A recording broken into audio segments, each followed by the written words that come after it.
ഹരിശ്രീ ഗണപതയേ നമ. അവിഘ്നമസ്തു ശ്രീ ഗുരുഭ്യോ നമ. സകലാനപരാധാന്മേ ക്ഷമസ്വ കരുണാനിധേ പ്രസീദമദ്ഗുരോനാഥ ജനകായ നമോ നമ. ആസ്താം താവതീയം പ്രസൂതി സമയേ ദുർവാരശൂലവ്യധാ നൈരുച്യം ധനുശോഷണം മലമയീശയ്യാജ സംവത്സരി ഏകസ്യാഭിനഗർഭപാരഭരണക്ലേശസ്യ യസ്യാക്ഷമോ ദാതും നിഷ്കൃതിമുന്നതോപി തനയ തസ്യൈ ജനന്യൈ നമഃ. സദാശിവസമാരംഭാം ശങ്കരാചാര്യമധ്യമാം അസ്മദാചാര്യപര്യന്തം വന്ദേ ഗുരുപരമ്പരാം. ഗുരുർബ്രഹ്മാ ഗുരുർവിഷ്ണുർഗുരുർദേവോ മഹേശ്വര ഗുരുഃ സാക്ഷാത് പരബ്രഹ്മ തസ്മൈ ശ്രീ ഗുരവേ നമഃ. കൈലാസാദ്രീശകോണേ സുരവിടവിതടേ സ്ഫാടികേ മണ്ഡപേ സന്മാതങ്കാരാദിപീഠോപരി പരിലസിതം സേവ്യമാനം സുരൗഘൈ ജാനുസ്ഥം വാമബാഹും മൃഗമപി പരശും ജ്ഞാനമുദ്രാം വഹന്തം നാഗോദ്യോഗവേഷ്ടം ദദതമൃഷിഗണേ ജ്ഞാനമീശാനമീഡേ. ആരാധയാമി മണിസന്നിഭമാത്മലിംഗം മായാപുരീ ഹൃദയപങ്കജസന്നിവിഷ്ടം ശ്രദ്ധാനദീ വിമലചിത്തജലാഭിഷേകൈ നിത്യം സമാധി കുസുമൈരപുനർഭവായ. രത്നൈകൽപ്പിതമാസനം ഹിമജലൈ സ്നാനം ച ദിവ്യാംബരം നാനാരത്നവിഭൂഷിതം മൃഗമദാമോദാങ്കിതം ചന്ദനം ജാതീചമ്പകവില്വപത്രരചിതം പുഷ്പം ച ധൂപം ദദാ ദീപം ദേവദയാനിധേ പശുപതേ ഹൃത്കൽപ്പിതം ഗൃഹ്യത. സൗവർണേ നവരത്നഖണ്ഡരചിതേ പാത്രേ ഘൃതം പായസം ഭക്ഷ്യം പഞ്ചവിധം പയോദധിയുതം രംഭാഫലം പാനകം ശാകാനാമയുധം മയാ ശാകാനാമയുധം ജലം രുചികരം കർപ്പൂരഖണ്ഡോജ്വലം താംബൂലം മനസാ മയാ വിരചിതം ഭക്ത്യാ പ്രഭോ സ്വീഗുരു. ഛത്രം ചാമരയോർയുഗം വ്യജനകം ചാദർശകം നിർമ്മലം വീണാഭേരിമൃദംഗകാഹലകലാഗീതം ച നൃത്യം തഥാ സാഷ്ടാംഗം പ്രണതിസ്തുതിർബഹുവിധാ ഹ്യേതത് സമസ്തം മയാ സങ്കൽപ്പേന സമർപ്പിതം തവ വിഭോ പൂജാം ഗൃഹാണ പ്രഭോ. ആത്മാത്വം ഗിരിജാമതിസ്സഹചരാ പ്രാണാശരീരം ഗൃഹം പൂജാദേ വിഷയോപഭോഗരചന നിദ്രാസമാധിസ്ഥിതി സഞ്ചാരപദയോ പ്രദക്ഷിണവിധി സ്തോത്രേണ സർവാഗിരോ യദ്യത് കർമ്മ കരോമി തത്തദഖിലം ശംഭോ തവാരാധനം. കരചരണകൃതം വാ കായജം കർമ്മജം വാ ശ്രവണനയനജം വാ മാനസം വാ പരാദം വിഹിതമവിഹിതം വാ സർവമേതത് ക്ഷമസ്വ ശിവ ശിവ കരുണാബ്ധേ ശ്രീമഹാദേവ ശംഭോ. ഇങ്ങനൊരു 41-ാമത്തെ ഭാഗവത സത്രത്തിന് പങ്കെടുക്കാനുള്ള അനുഗ്രഹം ഗുരുവായൂരപ്പനും മഹാദേവനും ഉണ്ടാക്കി തന്നതിൽ രണ്ടുപേരെയും സാഷ്ടാംഗം പ്രണമിച്ചുകൊണ്ട് ഗജേന്ദ്രമോക്ഷം എന്താണ് കഥ എന്നുള്ളത് പറയാനായിട്ട് തുടങ്ങുകയാണ്. ഗജേന്ദ്രമോക്ഷം എന്ന് പറയുമ്പോൾ നമ്മൾക്കറിയാം, പരീക്ഷിത്ത് മഹാരാജാവിന് അതിഗംഭീരമായിട്ട് ശ്രീ ശുകബ്രഹ്മർഷി കഥയൊക്കെ പറഞ്ഞു കൊടുക്കുന്നുണ്ട്. അപ്പം കൂട്ടത്തിൽ ഓരോരോ കഥകൾ ഇങ്ങനെ കേൾക്കുമ്പോൾ എല്ലാം മനുഷ്യരുടെ കഥയായി കഴിഞ്ഞാൽ അതിൽ വലിയ രസമൊന്നും ഉണ്ടാവില്ല എന്ന് ഒരുപക്ഷെ മഹർഷിക്ക് തോന്നിയിട്ടുണ്ടാവാം.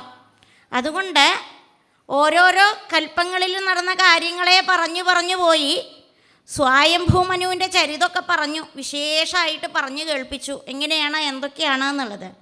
എന്നിട്ട് ഒരു ആനയുടെ കഥ പറയാനായിട്ട് ആരംഭിക്കുകയാണ്.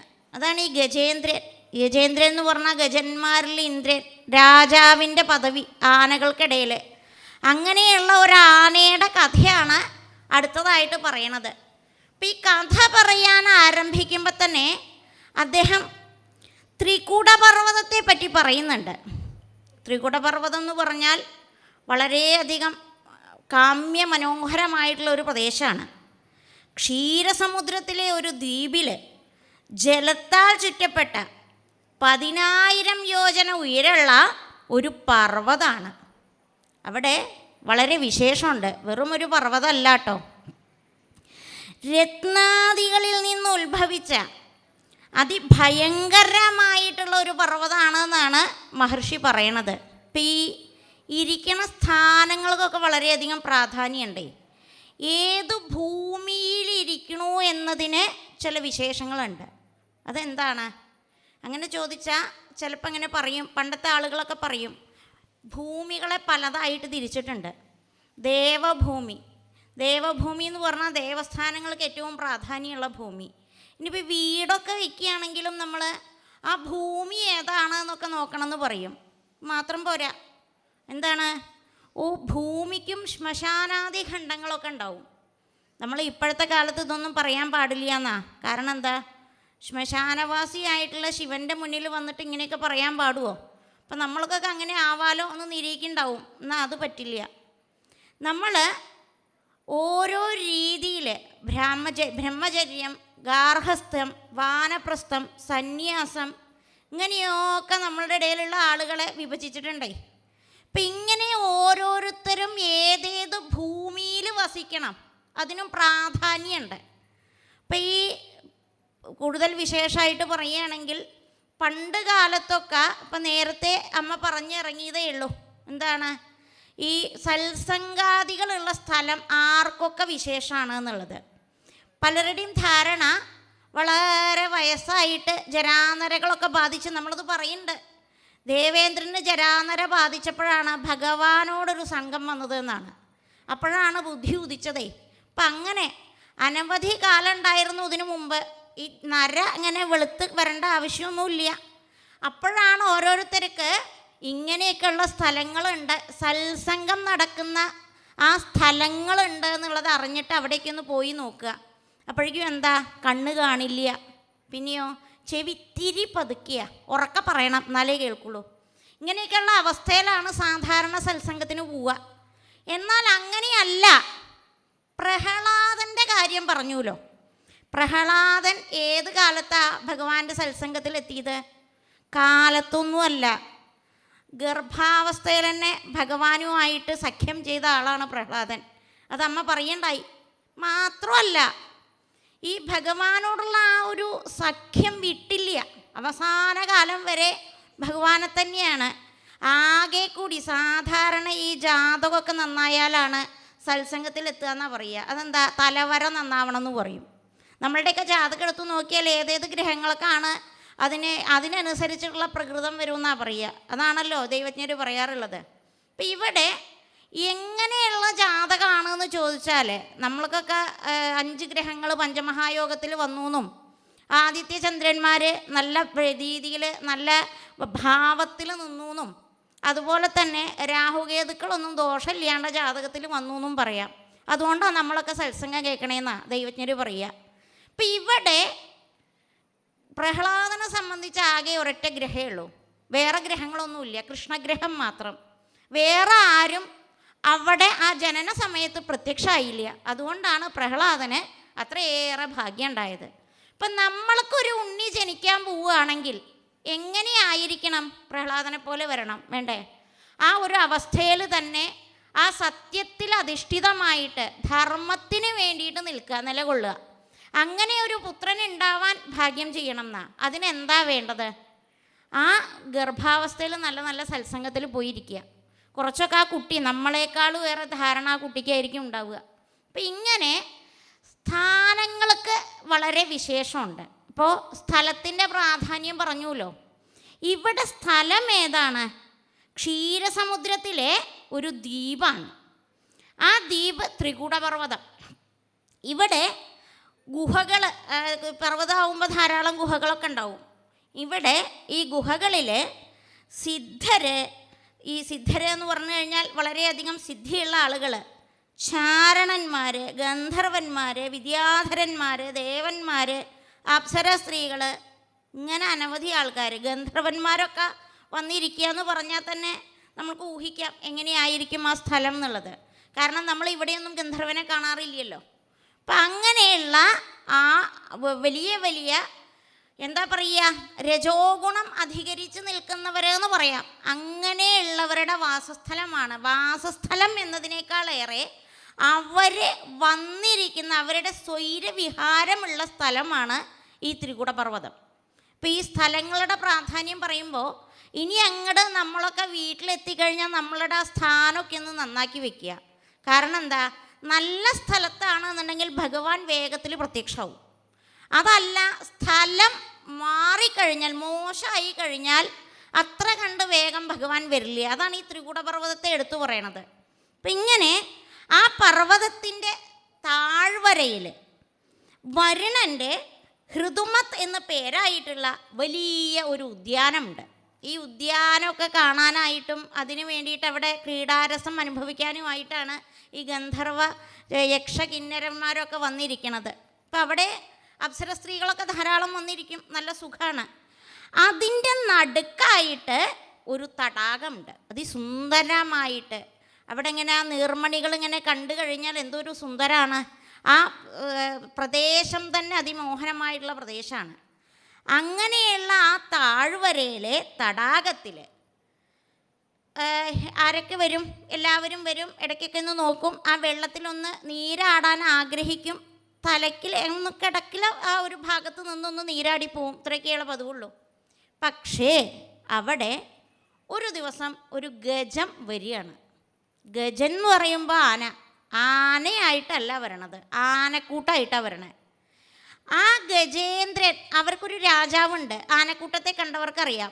ആനക്കൂട്ടത്തിന് നേതാവായിട്ടൊരു രാജാവായിട്ട് ഒരാളുണ്ടാവും, ഒരു കൊമ്പൻ. നല്ല കഴിവും പ്രാപ്തിയുള്ള ആളായിരിക്കും. ആ കൊമ്പനാണ് ഇവരെ മുഴുവൻ നിലയ്ക്ക് നിർത്തണത്. പിന്നെയോ പെടയാനകളുണ്ട്. അതുമാത്രമല്ല അനവധി കുട്ടിയാനകളും ഉണ്ട്.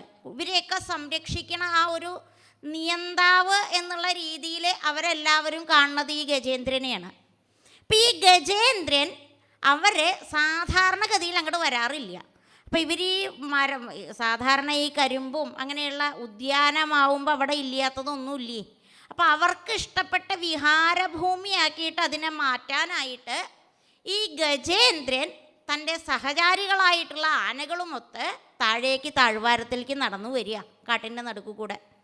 അങ്ങനെ ഈ താഴ്വാരത്തിലെത്തിയപ്പോൾ കണ്ടു നല്ല ഒരു തടാകം. തടാകം എന്ന് പറഞ്ഞാൽ പോരാ, അതിസുന്ദരമായ തടാകം. കണ്ടപ്പോൾ എല്ലാവർക്കും ഒന്ന് ഇറങ്ങിയാൽ തിരക്കടില്ല എന്ന് തോന്നി.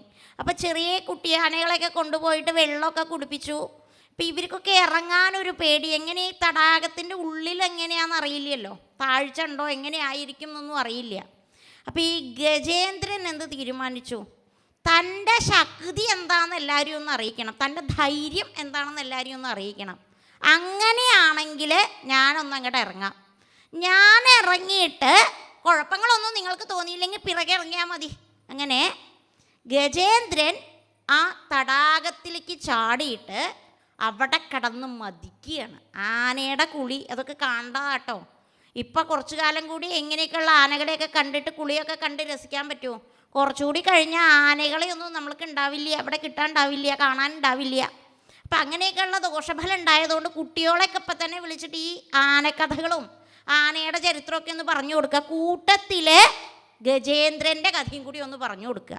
കാരണം ഗജേന്ദ്രനാവണം നമ്മളെന്ന് ആഗ്രഹിക്കണം കുട്ടികൾ. അങ്ങനെയുള്ളൊരു ഭാവത്തിലേക്ക് അവർക്ക് ഈ ആനകളെ കൊണ്ട് അവരുടെ അവസ്ഥയെ എത്തിക്കുക എന്നാണ്.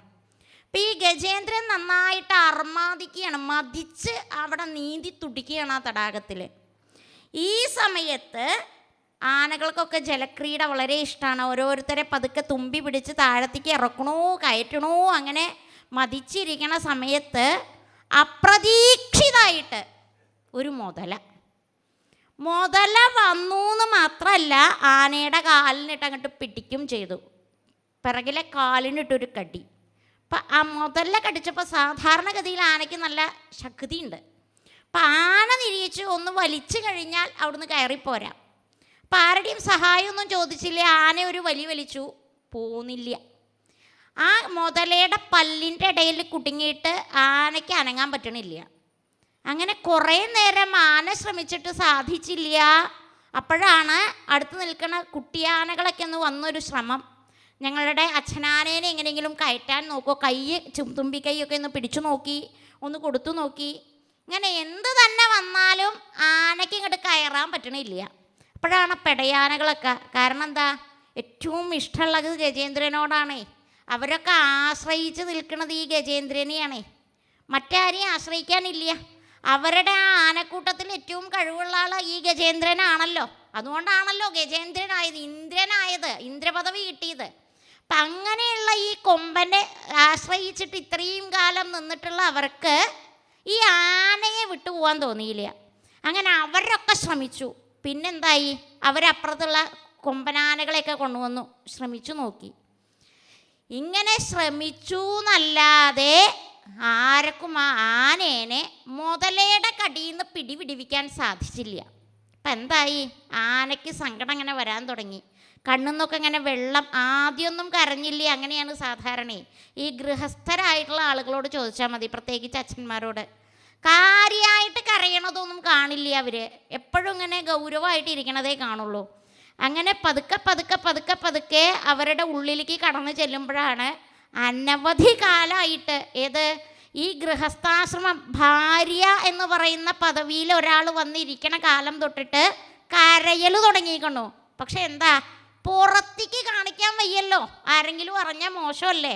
അപ്പം ആ ഒരു അവസ്ഥയിലാണ് ഇപ്പം നമ്മുടെ ഗജേന്ദ്രൻ ഇരിക്കണത്. കുറേ കാലമായിട്ട് ഇവിടെ വെള്ളമില്ല വെളിച്ചമില്ല എന്നൊക്കെ പറയണത് പോലെ അവിടെ എന്തായി, ഇരുട്ട് വരണോ, മഴ വരണോ, വെയിൽ വരണോ, ഇതൊക്കെ ആ താഴ്വരയിലും വരുന്നുണ്ട്. ഇതൊക്കെ ആ ആന അനുഭവിക്കുന്നുണ്ട്. ഇപ്പം കുറച്ച് ദിവസമൊക്കെ എന്തായി, ഈ ആനകൾ വന്നിട്ട് ഭക്ഷണം കൊടുക്കാനൊക്കെ തുടങ്ങി. നമ്മുടെ ഇടയിലും അങ്ങനെയാട്ടോ, ശ്രദ്ധിച്ചാൽ മതി.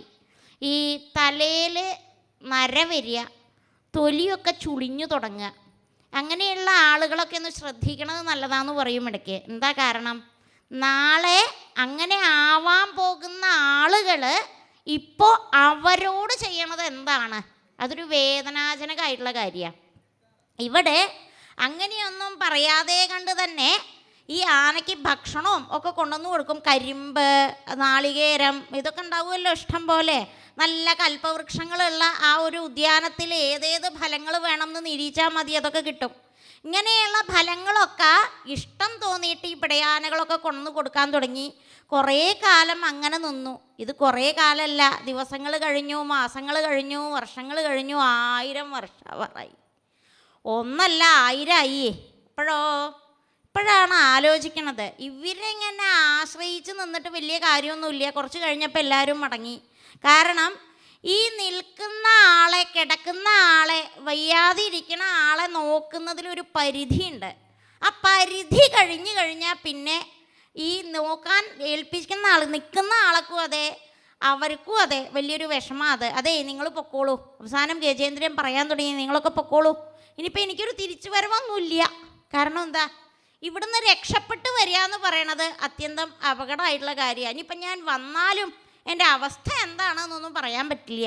കാരണം മുതല കഴിച്ചിട്ട് എന്തായി ആ കാലിൻ്റെ അവസ്ഥ എന്നൊന്നും അറിയില്ല. ഇതിപ്പോൾ ശരീരത്തിൽ എവിടെയൊക്കെ ബാധിച്ചു എന്ന് വരെ അറിയില്ല.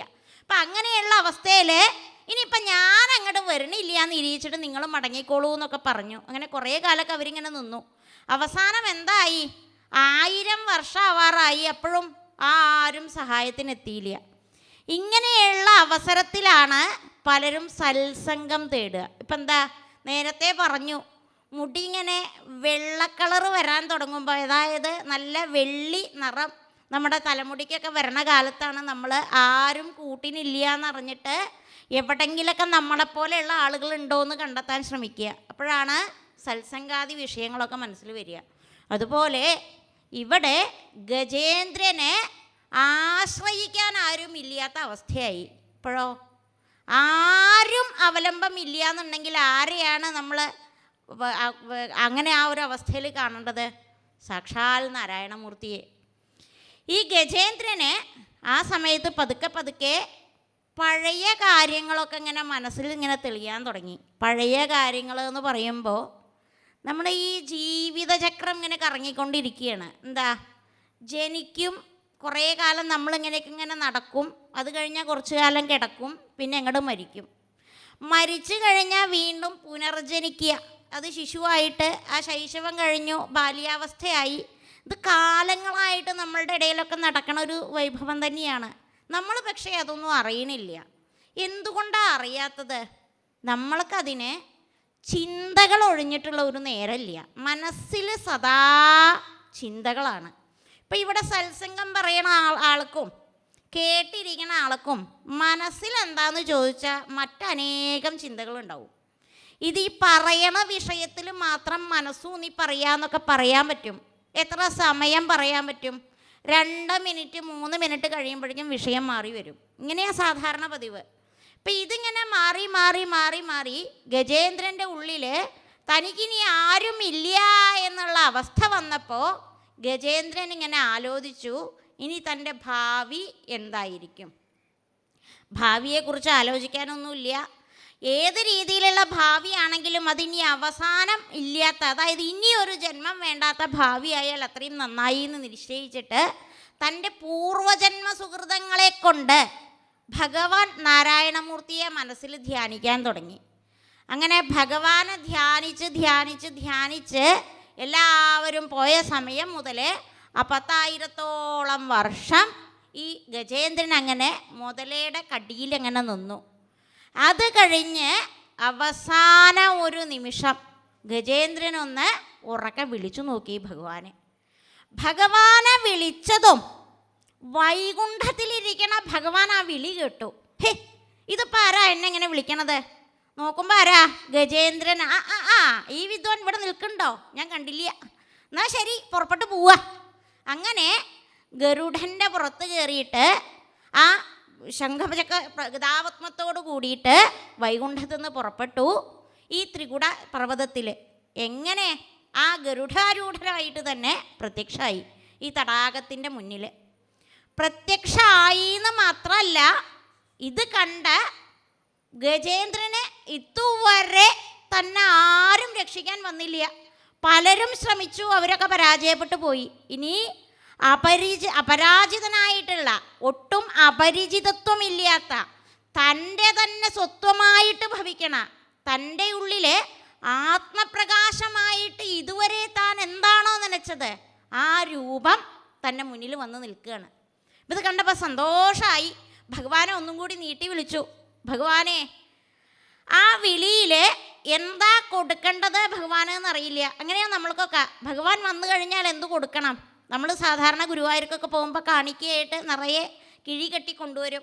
ഇതൊക്കെ ഭഗവാൻ വാങ്ങുമോ എന്ന് ചോദിച്ചു കഴിഞ്ഞാൽ അറിയില്ല. നമ്മൾ ഭഗവാന്റെ മുന്നിൽ വെച്ചു തൊഴുതു പോന്നു. ഈ തൊഴുകുന്ന സമയത്ത് നമ്മൾ ഭഗവാനെ കണ്ടുവോ? അങ്ങനെ ചോദിച്ചാൽ നല്ല തിരക്കായിരുന്നു. ഒത്തിരി ഒന്ന് വട്ടം ഒരു സെക്കൻഡ് കണ്ടാലായി, അങ്ങനെയല്ലേ? അപ്പം അത് കണ്ടു എന്ന് നമ്മൾ നിരീക്ഷിച്ചു. പക്ഷേ അതുകൊണ്ട് കാര്യമില്ല. ഭഗവാൻ നമ്മളെ എപ്പോൾ കാണണോ ആ സമയം നമുക്ക് മുക്തിയായി എന്നാണ്. അപ്പോൾ ഭഗവാൻ നമ്മളെ കാണാൻ നമ്മൾ എന്തൊക്കെ ചെയ്യണം? സദാസമയം ഭഗവാനെ വിളിച്ചുകൊണ്ടിരിക്കുക. വേറെ എവിടെയും ഭഗവാനെ ഒരു സ്വൈര്യവും കൊടുക്കാത്ത രീതിയിൽ നമ്മൾ ഭഗവാനെ വിളിച്ചുകൊണ്ടിരിക്കുക. അപ്പം എന്താ, ഇത് കുറേ നേരമായില്ലോ ഇവിടെ ഇങ്ങനെ ഇരുന്ന് വിളിക്കാൻ തുടങ്ങിയിട്ട്, എന്നാൽ ഒന്ന് പോയി നോക്കിയേക്കാം, അങ്ങനെ വരും. അപ്പം ഭഗവാന്റെ ആ കരുണാതീർത്ഥമായിട്ടുള്ള ആ ഒരു നോട്ടം, അത് നമ്മളിൽ എപ്പോൾ എത്തണോ അപ്പം മുക്തിയായി എന്നാണ്. ഇവിടെ ഗജേന്ദ്രൻ ആ ഒരു നിമിഷം ഭഗവാനെ കണ്ടു. കണ്ടപ്പോൾ ആ സരസിൽ നിറയെ താമരപ്പൊയ്കയാണ്, താമര ഉണ്ട്. ആ തുമ്പിക്കൈയോണ്ട് എത്താവുന്ന രീതിയിൽ കിട്ടാവുന്ന എല്ലാ താമരപ്പൂക്കളും പറിച്ചിട്ട് ഭഗവാന്റെ കാൽക്കൽ അർപ്പിക്കണം എന്നൊക്കെ ആഗ്രഹിച്ചു. പക്ഷേ മുതലെപ്പോഴും കാലില്ല. അപ്പം എന്തായി? എത്തിപ്പിടിച്ചിട്ട് ഒരെണ്ണമെങ്കിൽ ഒരെണ്ണം എന്ന് പറഞ്ഞിട്ട് ഭഗവാൻ ഒരു താമരപ്പൂ സമർപ്പിക്കുകയാണ്. ഈ സമയം ഭഗവാന്റെ കരങ്ങളിലിരിക്കുന്ന ആ ചക്രം, സുദർശന ചക്രം, പേരെന്നെ എങ്ങനെയാട്ടോ, സുദർശന ചക്രം. നല്ലത് മാത്രമേ ദർശിക്കുള്ളൂ. നമ്മളുടെ മിഴികളും നമ്മളുടെ ഉള്ളുമൊക്കെ അങ്ങനെ ആയിരിക്കണം. ആ സുദർശനത്തെ സേവിച്ചാലത്തെ കഥയൊക്കെ പറയുന്നുണ്ട് ഭാഗവതത്തിൽ. ആ സുദർശന ചക്രം നക്രത്തെ വധിക്കുകയാണ്. എന്നിട്ട് ആ ഗജേന്ദ്രനെ അവിടുന്ന് അങ്ങോട്ട് കയറ്റുകയാണ്. ഇത് കണ്ടപ്പോൾ ഈ ഗരുഡാരൂഢനായിട്ട് ഭഗവാൻ ത്രികുടാചലത്തിങ്കൽ വന്നു എന്നുള്ളത് അറിഞ്ഞ ദേവേന്ദ്രൻ അടക്കമുള്ള എല്ലാവരും ഭഗവാൻ ഒരു നോക്ക് കാണാൻ, ആ ഗജേന്ദ്രൻ്റെ ഭാഗ്യത്തെ പറയാനായിട്ട് അവിടെ പ്രത്യക്ഷമാവുകയാണ്. നോക്കൂ, ഓരോ ഭക്തരുണ്ടാക്കണതാണേ. ഇപ്പം ഇവിടെ എത്രയോ പേരുകൾ പറയാനുണ്ട്. ഒരു ഗജത്തിൻ്റെ പേരാ ഗജേന്ദ്രൻ. ഒരാനയ്ക്ക് മുക്തി കൊടുക്കാൻ വേണ്ടിയിട്ട്, രക്ഷിക്കാൻ വേണ്ടിയിട്ട്, നക്രത്തെ ഒരു മുതലയെ കൊല്ലാനായിട്ട് ഭഗവാൻ ഗരുഡാരൂഢനായിട്ട് പ്രത്യക്ഷമായി എന്നാണ്. അപ്പോൾ ഉള്ളുരുകി നമ്മളൊക്കെ വിളിച്ചാൽ സദാ നമ്മളുടെ കൂടെ ഭഗവാൻ ഉണ്ടാവും, ഒരു സംശയവും ഇല്ല അതിന്. ഇവിടെ പ്രത്യക്ഷമായി എന്ന് മാത്രമല്ല, ആ ഭഗവാനെ ശരണാഗതി ചെയ്തുകൊണ്ട് അതിഗംഭീരമായിട്ട് ഈ കുംഭീന്ദ്രൻ, ആ ഗജേന്ദ്രൻ ഭഗവാനെ സ്തുതിക്കുകയാണ്. സന്തോഷമായി എന്ന് മാത്രമല്ല, ഇവിടെ ഗരുഡാരൂഢനായിട്ടുള്ള ഭഗവാനെ കണ്ടപ്പോൾ നമഃശാന്തായ ഘോരായ ഗൂഢായ ഗുണധർമ്മിണേ നിർവിശേഷായ സാമ്യായ നമോ ജ്ഞാനഘനായ ച. നമഃശാന്തായ, ശാന്തരൂപനായിട്ടുള്ള ഭഗവാൻ. ഈ ശാന്തരൂപം എപ്പോഴൊക്കെ ഉള്ളൂ ഭഗവാനെ? സാത്വികരായിട്ടുള്ള ആളുകളെ കാണുമ്പോൾ മാത്രമേ ഉള്ളൂ. തമോ ഗുണം നിറഞ്ഞ ഹിരണ്യകശിപുവിനെയൊക്കെ കണ്ടപ്പോൾ ഇപ്പം അമ്മ പറഞ്ഞു നിർത്തിയതേ ഉള്ളൂ. എങ്ങനെയാണ്? അതിഘോരമായിട്ടുള്ള രൂപമാണ്, അതൊന്നും വർണ്ണിക്കാൻ സാധ്യമല്ല. അങ്ങനെയുള്ള ഭഗവാൻ. ഇനിയോ നിർവിശേഷായ സാമ്യായ നമോ ജ്ഞാനഘനായ ച. ഗുണധർമ്മങ്ങളെ കൊണ്ട് ഭഗവാന്റെ ആ ഒരു എന്താ പറയുക അനുഭൂതികൾ, ഭഗവാന്റെ ആ വരപ്രസാദങ്ങൾ, ഇതൊക്കെ നേടിയെടുത്തിട്ടുള്ള ആളുകൾക്ക് പോലും ഭഗവാനെ സ്തുതിച്ചിട്ട് മതിയാവണില്ല. അപ്പോൾ ഭഗവാനെ അറിയണം എന്നാഗ്രഹിക്കുന്നവരെ എത്ര കണ്ട് ഭഗവാന്റെ സ്തുതി പഠിക്കണം എന്നാണ്. ഭാഗവതത്തിലെ ഓരോ സ്തുതികളും ഗംഭീരങ്ങളായിട്ടുള്ള സ്തുതികളാണ്. ഇവിടെ ആ കുംഭീന്ദ്രൻ്റെ, ആ ഗജേന്ദ്രൻ്റെ സ്തുതി കേട്ട് ഭഗവാൻ ഒരുപാട് സന്തോഷമായി, ഭഗവാൻ അനുഗ്രഹിക്കുകയാണ്.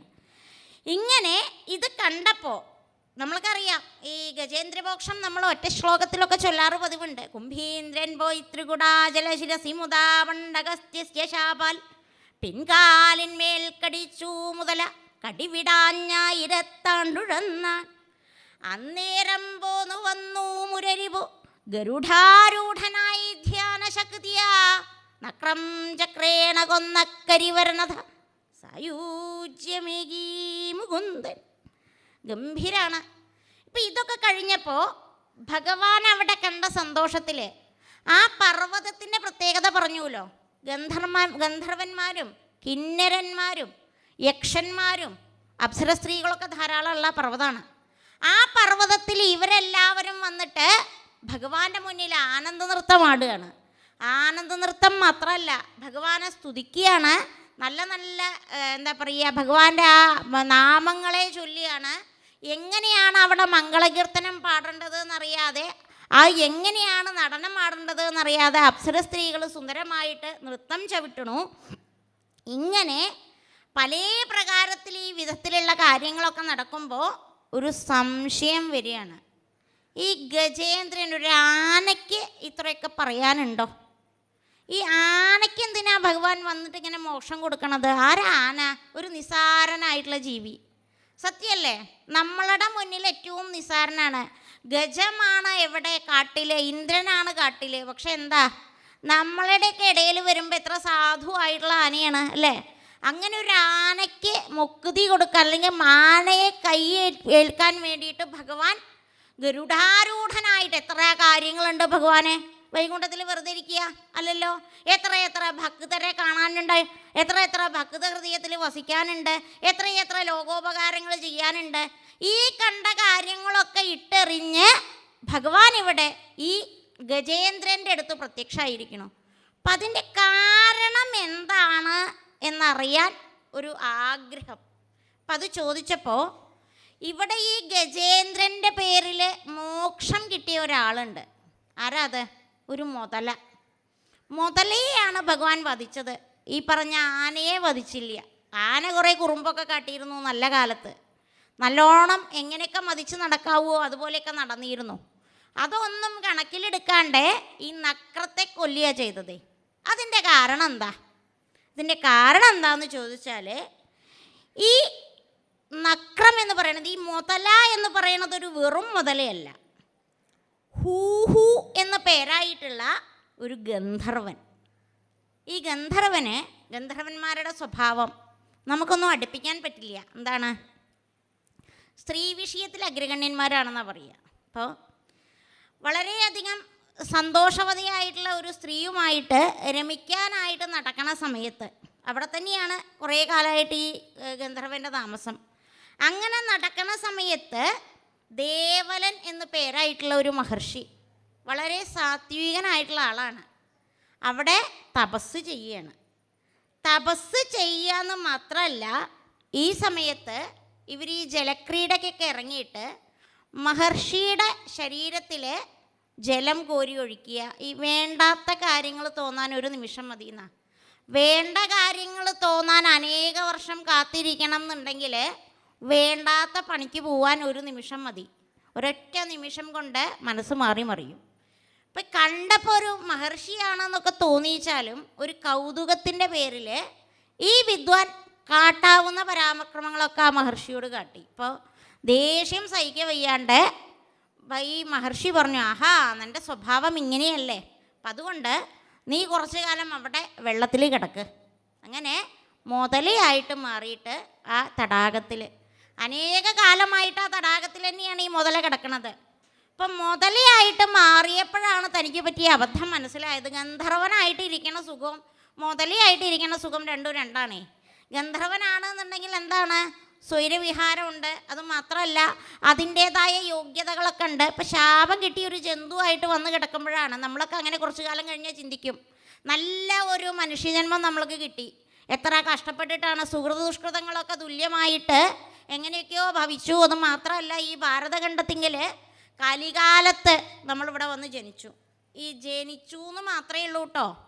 ജനിച്ചതിൻ്റെ ഗുണമൊക്കെ ഉണ്ടോയെന്ന് ചോദിച്ചാൽ പറയാനറിയില്ല. അങ്ങനെയൊക്കെ ഗുണം വരുത്താനായിട്ട് നിശ്ചയിക്കണം. ഇവിടെ ഹുഹു എന്ന് പറയുന്ന ഗന്ധർവനെ ഒരു മുതലയായപ്പോഴാണ് ബോധം ഉദിച്ചത്. കാരണം ഇതാണ് യോഗം. അപ്പോൾ ആ മഹർഷിയുടെ അടുത്ത് ചോദിച്ചപ്പോൾ ഭഗവാന്റെ കരസ്പർശം എന്നാണോ നിനക്ക് യോഗ്യമായിട്ട് വരണത്, അന്ന് ശാപമുക്തിയാണ്, ഇവിടുന്ന് രക്ഷപ്പെട്ടു പോവാം, പഴയ രൂപത്തിലേക്ക് മാറാം. അപ്പം ഈ ഭഗവാന്റെ കരസ്പർശം കിട്ടണമെന്നാണ് പറഞ്ഞത്. വേറെ ആരുടെ ആണെങ്കിലും നമുക്ക് എങ്ങനെയെങ്കിലുമൊക്കെ തരപ്പെടുത്തി എടുക്കാം. ഇതാരുടെ? വൈകുണ്ഠനാഥനായിട്ടുള്ള സാക്ഷാൽ നാരായണമൂർത്തിയുടെ കരസ്പർശം കിട്ടുക എന്നൊക്കെ പറഞ്ഞാൽ, എന്നാലേ ശാപമോക്ഷം കിട്ടുള്ളൂ എന്നൊക്കെ പറഞ്ഞാൽ തരാവണ കാര്യമാണോ? ഇപ്പം ഈ മുതല കുറേ കാലമായിട്ട് ഇങ്ങനെ ചിന്തിക്കുകയാണ്, ആരെ പിടിച്ചാലാണ് എനിക്ക് മോക്ഷം കിട്ടുക എന്നുള്ളത്. ഇങ്ങനെയെങ്കിലും രക്ഷപ്പെട്ടു പോണ്ടേ. കുറേ കാലം ഇവിടെ ഇങ്ങനെ കഴിഞ്ഞ് ആ ദുഷ്കൃതമൊക്കെ അനുഭവിച്ച് തീർക്കുമ്പോഴാണ് ഈ മനസ്സിൻ്റെ വിഹ്വലതകളെ, അതൊന്നും പറഞ്ഞറിയിക്കാൻ പറ്റാത്തതാണ്. ഓരോരുത്തർക്കും ഓരോ രീതിയിലുള്ള ദുഃഖങ്ങളാണ്. ദുഃഖങ്ങളെയൊക്കെ കുറിച്ചിട്ടൊക്കെ ഇപ്പം അമ്മ പറഞ്ഞു കഴിഞ്ഞു. എന്തെന്ത് രീതിയിലുള്ള ദുഃഖങ്ങൾ? ആ ദുഃഖങ്ങളൊക്കെ അനുഭവിച്ചിട്ട് ഇപ്പം മുതലയായിട്ട് മാറിയപ്പോഴാണ് ആത്മാനന്ദത്തിൽ രമിച്ചതിൻ്റെ ഗുണങ്ങളൊക്കെ അറിയണത്. അന്നായിരുന്നു വെച്ചാൽ ഭഗവാനെ കാണാൻ വലിയ ബുദ്ധിമുട്ടൊന്നും ഉണ്ടായിരുന്നില്ല. ആ ഗന്ധർവനായിട്ട് ഇരിക്കുന്ന കാലത്ത് എങ്ങനെയെങ്കിലുമൊക്കെ ഭഗവത് സായുജ്യം കിട്ടുമായിരുന്നു. ഇപ്പം ഈ മുതലയായിട്ട് കിടക്കുമ്പോൾ കിട്ടാൻ എന്താ വേണ്ടത് എന്നിങ്ങനെ ആലോചിച്ചപ്പോഴാണ് സത്സംഗം കൊണ്ട് കിട്ടും എന്ന് മനസ്സിലായത്. അപ്പം ഈ സത്സംഗം വേണമെങ്കിൽ എന്ത് വേണം? ഉള്ളിൽ ചിത്തം ശുദ്ധമായിട്ടുള്ള ആളുകളുടെ ഇടയിൽ പോയിരിക്കണം. ആരെങ്കിലും ഒന്നും കിട്ടിയാൽ പോരാ. അപ്പം ഇങ്ങനെ കുറേ കാലമായിട്ട് ഇങ്ങനെ അലഞ്ഞു നടക്കുന്ന ആളുകളൊക്കെ അതുവഴി വരുമ്പോൾ ഒക്കെ മുതല നോക്കും. ആഹാ ഇയാൾക്കുണ്ടോ? ഇല്ല. ഇയാൾക്കുണ്ടോ? ഇല്ല. ഇയാളെ പിടിച്ചാൽ രക്ഷപ്പെടുവോ? ഇല്ല. നമ്മളൊക്കെ അങ്ങനെയാണേ. ഒരാളെ പിടിച്ച് രക്ഷപ്പെടാൻ ഞങ്ങളുടെ എത്താൻ ഒരു രക്ഷ ഇനി ജീവിതത്തിൽ ഒരു പിടി, അത് ആരെ പിടിക്കണം എന്ന് ആലോചിച്ച് നല്ല കാലമൊക്കെ നടക്കും. അന്നൊന്നും അങ്ങനെ നമ്മൾ ചിന്തിക്കില്ല. എന്നിട്ട് അവസാന കാലത്താണ് ഭഗവാൻ മാത്രമേ ഉള്ളൂ ആശ്രയം എന്ന് മനസ്സിലാവുക. അപ്പം എന്താണ്? ഭഗവാനെ പിടിക്കണമെങ്കിൽ എന്ത് ചെയ്യണം? അതിന് പാകത്തിനുള്ള ആളെ കണ്ടുപിടിക്കണം. അവരുടെ കൂടെ നിന്നാലേ കിട്ടുള്ളൂ. ഇപ്പം എല്ലാവർക്കും ഈ ഒരാൾക്ക് മാത്രമായിട്ട് ഭഗവാനെ കിട്ടാത്തതുകൊണ്ടാണല്ലോ എല്ലാവരും കൂടി ഒന്നിച്ചിരിക്കണത്. ഒന്നിച്ചിരിക്കുമ്പോൾ എന്തായി? സത്സംഗമായി. അപ്പം അങ്ങനെ ഒരു സത്സംഗത്തിൽ എത്തിപ്പെട്ട് കഴിഞ്ഞാൽ രക്ഷപ്പെടും എന്നുള്ളത് മുതലയ്ക്കും അറിയാം. ആ സമയത്താണ് പൂർവജന്മത്തിങ്കൽ അനവധി തപോ ഗുണമുള്ള, അതായത് തപസ് അനവധി ചെയ്തിട്ടുള്ള ആനയായിട്ട് രൂപാന്തരം പ്രാപിച്ച ഒരു ഗജേന്ദ്രൻ, ഒരാന, അതുവഴി വന്നതും ഈ സരസിലേക്ക് ചാടിയതും, ചാടിയ വഴിക്ക് എന്ത് ചെയ്തു, നേരെ കട്ടി പിടിച്ചു നിന്നു. അപ്പം ഈ പിടിച്ചപ്പോഴാണ് അറിഞ്ഞത് ആനയ്ക്ക് നല്ല മതമുണ്ട്, നല്ല ശക്തിയുണ്ട്, ആന പിടിച്ച് വലിക്കുന്നുണ്ട്. പല്ലൊക്കെ ഇളകിപ്പോരാൻ തുടങ്ങി. എന്നാലും പിടിവിട്ടില്ല മുതല. കാരണം എന്താ, പിടി വിട്ട് കഴിഞ്ഞാൽ, ഈ പിടിവള്ളി പോയാൽ പിന്നെയും താൻ കാലങ്ങളോളം ഇവിടെ കിടക്കണം അടുത്തൊരാൾ വരാൻ. അപ്പം അതുകൊണ്ട് ഇതിൽ തന്നെ നമ്മളുടെയൊക്കെ അവസ്ഥ അങ്ങനെയാട്ടോ. ഇപ്പം ഈ കിട്ടിയ പിടിവള്ളിയിൽ ഭഗവത് പ്രാപ്തിക്ക് അങ്ങോട്ട് എത്തിക്കഴിഞ്ഞാൽ, ഭഗവാനെ കാണാൻ പറ്റിയാൽ, ഇത് വിട്ട് കഴിഞ്ഞിട്ട് ഇനി വേറൊന്ന് ചിന്തിക്കാൻ നിരീക്ഷിച്ചിട്ട് കാര്യമില്ല, എപ്പോഴേ അതൊക്കെ ചിന്തിച്ചോളുക. അപ്പം അങ്ങനെയുള്ള ഒരു ഭാവം മുതലയ്ക്ക് വന്നതുകൊണ്ട് മുതല നന്നായിട്ട് ഈ ഗജേന്ദ്രനെ പിടിച്ചു നിന്നു എന്നാണ്. അപ്പോൾ ഭഗവാന്റെ അനുഗ്രഹം കൊണ്ട്, ഭഗവാന്റെ കരസ്പർശം നിമിത്തം ആ മുതലയ്ക്ക് മോക്ഷമായി, ഗന്ധർവനായിട്ട് പരിണമിച്ചിട്ട് ഭഗവാനെ സ്തുതിച്ചിട്ട് അവിടുന്ന് പോവുകയാണ്. അപ്പം ഈ എന്തൊക്കെ പറഞ്ഞാലും ഇവിടെ മുതലയ്ക്ക് പോലും ഭാഗ്യം സിദ്ധിച്ചതൊരു ആനേനെ കൊണ്ടാണല്ലോ. അപ്പം എന്താണ് ഈ ആനയ്ക്ക് ഇത്ര ഗുണം? ആനയുടെ മനുഷ്യർക്കൊന്നും, അതായത് ദേവദാനവ നരന്മാർക്കൊന്നും കിട്ടാത്ത എന്തു പുണ്യാണ് ഈ ആനയ്ക്ക്. അത് വിസ്തരിച്ച് പറഞ്ഞു കൊടുക്കുകയാണ്. എങ്ങനെയാണ് ഈ ഗജേന്ദ്രൻ എന്ന് പറയുന്നത് പാണ്ഡ്യദേശത്തെ രാജാവായിരുന്നു പൂർവകൽപ്പത്തിങ്കിൽ. പാണ്ഡ്യദേശത്തെ രാജാവ് എന്ന് പറഞ്ഞാൽ അദ്ദേഹത്തിൻ്റെ പേര് ഇന്ദ്രദ്യുമ്നൻ. വളരെ നല്ല രാജാവ്. ഈ സാധാരണ രാജാവ് എന്നൊക്കെ പറയുന്നതിനേക്കാളും അദ്ദേഹത്തെ സംബന്ധിച്ച് ഒരു രാജർഷി എന്നൊക്കെ പറയുമായിരിക്കും നല്ലത്. കാരണം സദാസമയം ഭഗവത് ധ്യാനത്തിൽ ഏർപ്പെടുക എന്ന് പറയുന്നത് അദ്ദേഹത്തിൽ കാണുന്ന ഒരു സ്വഭാവമാണ്. നല്ല രാജാവൊക്കെ തന്നെയാണ്, അങ്ങനെ രാജ്യമൊക്കെ ഭരിച്ചു. ആ സമയത്ത് ഇടയ്ക്കിടയ്ക്ക് ഭഗവത് പ്രാപ്തിക്ക് കിട്ടാനായിട്ട് വനത്തിൽ പോവും. വനത്തിൽ സാധാരണ രാജാക്കന്മാർ നായാട്ടിനാണ് പോവാറ്. പക്ഷെ ഈ നായാട്ട് നിഷിദ്ധമാണ് രാജാവിന് എന്നുള്ള പൂർണ്ണ ബോധ്യം ഇന്ദ്രദ്യുമ്നനുണ്ട്. അപ്പം അതുകൊണ്ട് തന്നെ ഭഗവത് പ്രാപ്തിക്കായിട്ട് എപ്പോഴും ഭഗവാനെ കണ്ടിരിക്കാനുള്ള ആ ഒരു ആഗ്രഹം കൊണ്ടാണ് വനത്തിലേക്ക് പോണത്. വനത്തിലേക്ക് പോയിട്ട് ഏതെങ്കിലുമൊക്കെ പാറപ്പുറത്തൊക്കെ കയറിയിട്ട് കുറച്ച് നേരം തപസ്സിരിക്കുക. അത് ചിലപ്പോൾ 1, 2, 3 അങ്ങനെ ദിവസങ്ങളും മാസങ്ങളും ഒന്നും കണക്കില്ല.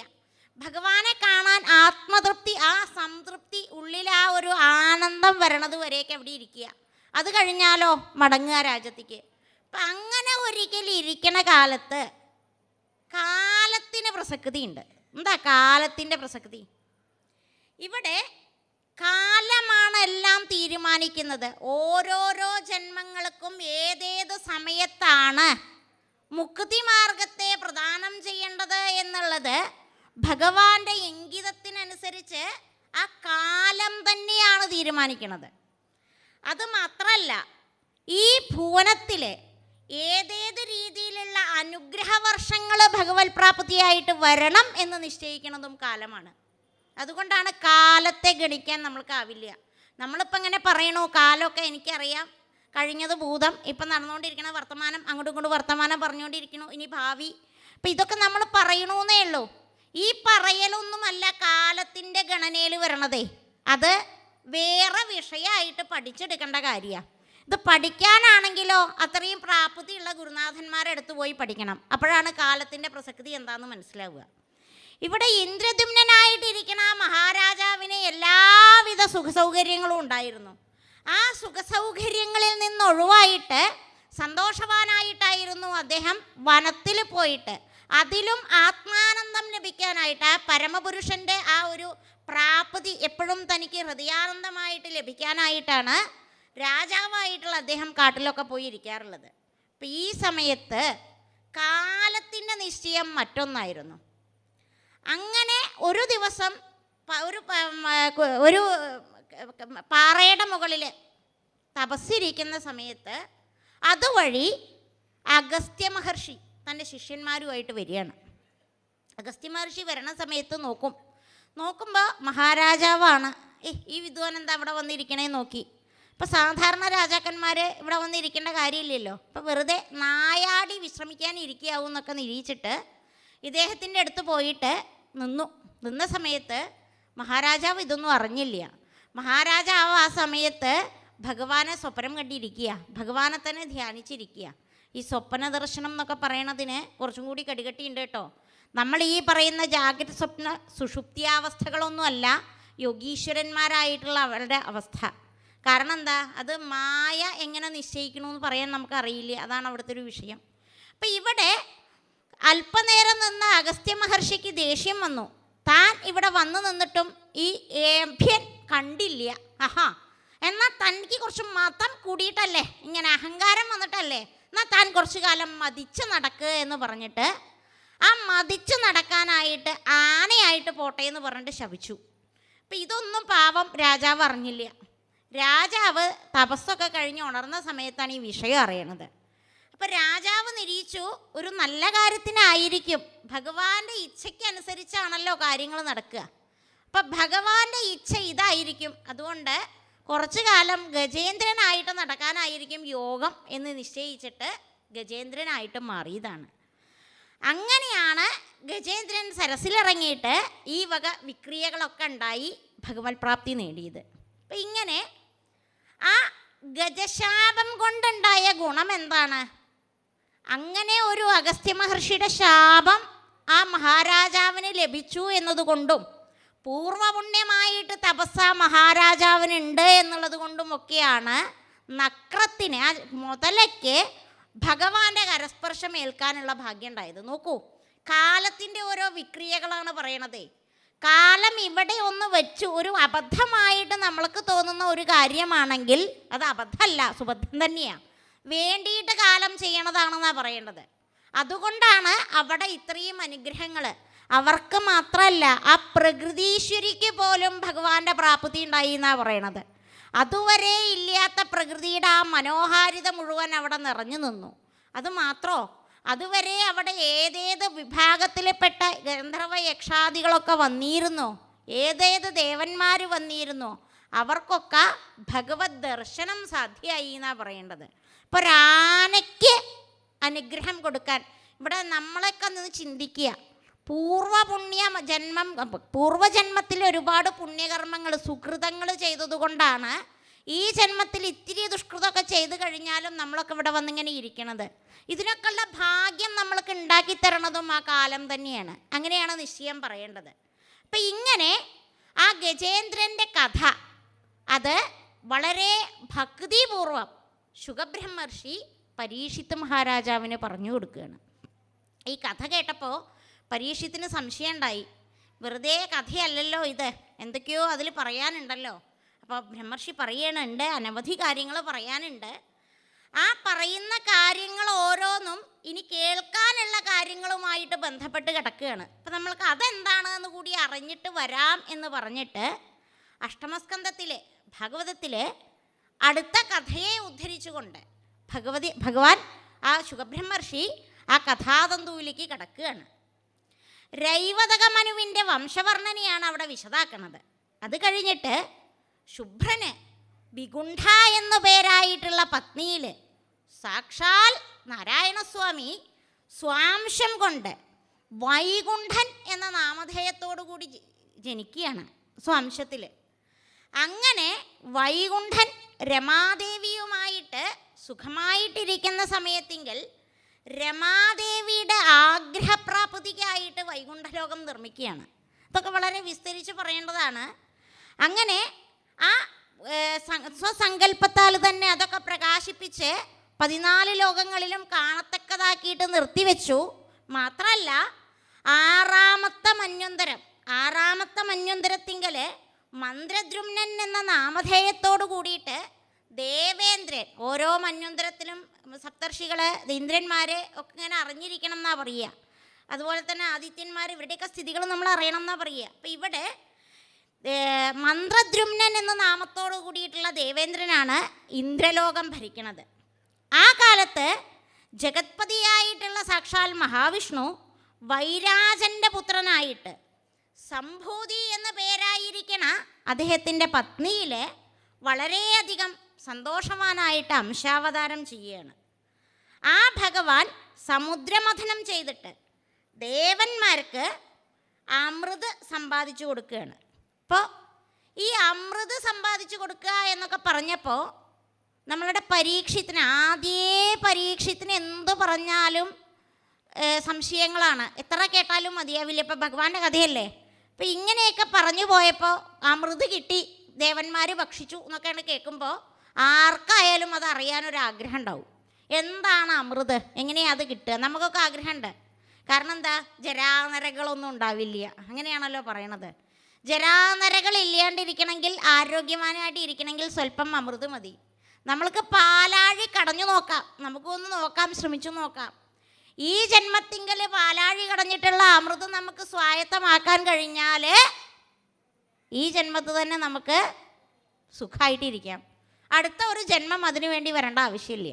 അപ്പം എങ്ങനെയാണ് ഈ കഥ നടന്നത്, എന്താണ് അവിടെ സംഭവിച്ചത് എന്നുള്ളത് ജിജ്ഞാസുവായിട്ടുള്ള പരീക്ഷിത്ത് ശ്രീ ശുകബ്രഹ്മർഷിയോട് ചോദിച്ചുകൊണ്ടേയിരിക്കുകയാണ്.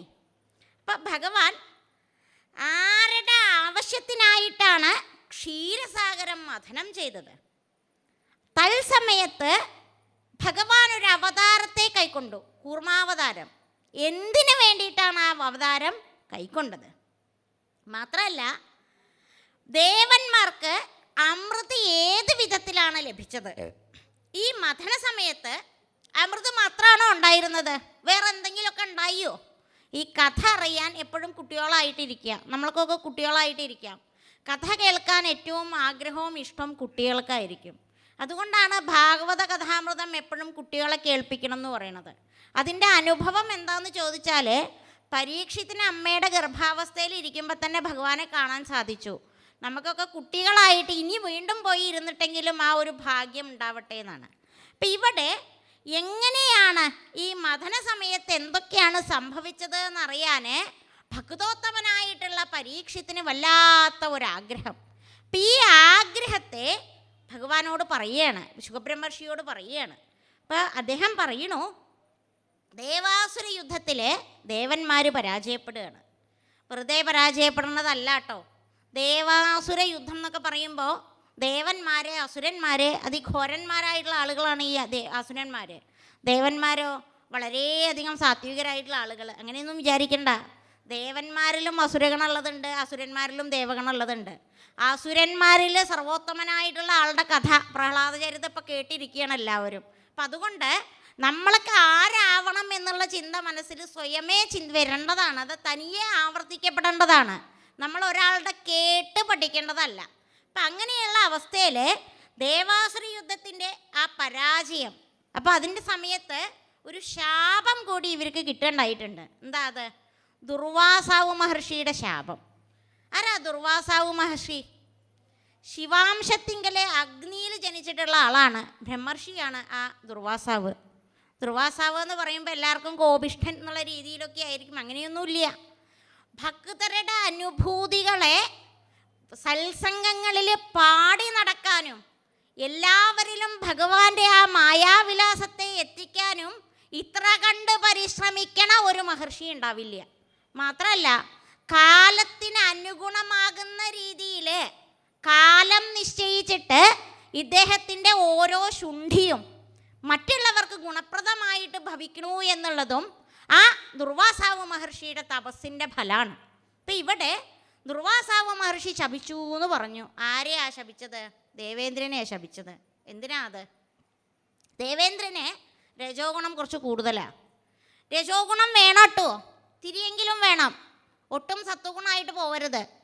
നമ്മൾക്കറിയാം, ധ്രുവൻ്റെ കഥ കേട്ടവർക്കൊക്കെ അറിയാം. ധ്രുവന് സത്വാദി ഗുണങ്ങൾ അനവധി ഉണ്ടായിരുന്നു. ധ്രുവനൊരു പുത്രനുണ്ടായി. ആരും ധ്രുവൻ്റെ പുത്രൻ്റെ കഥ പറയണില്ല. എന്താണ്? സത്വത്തിൽ നിന്ന് സത്വേ ജനിക്കൂ.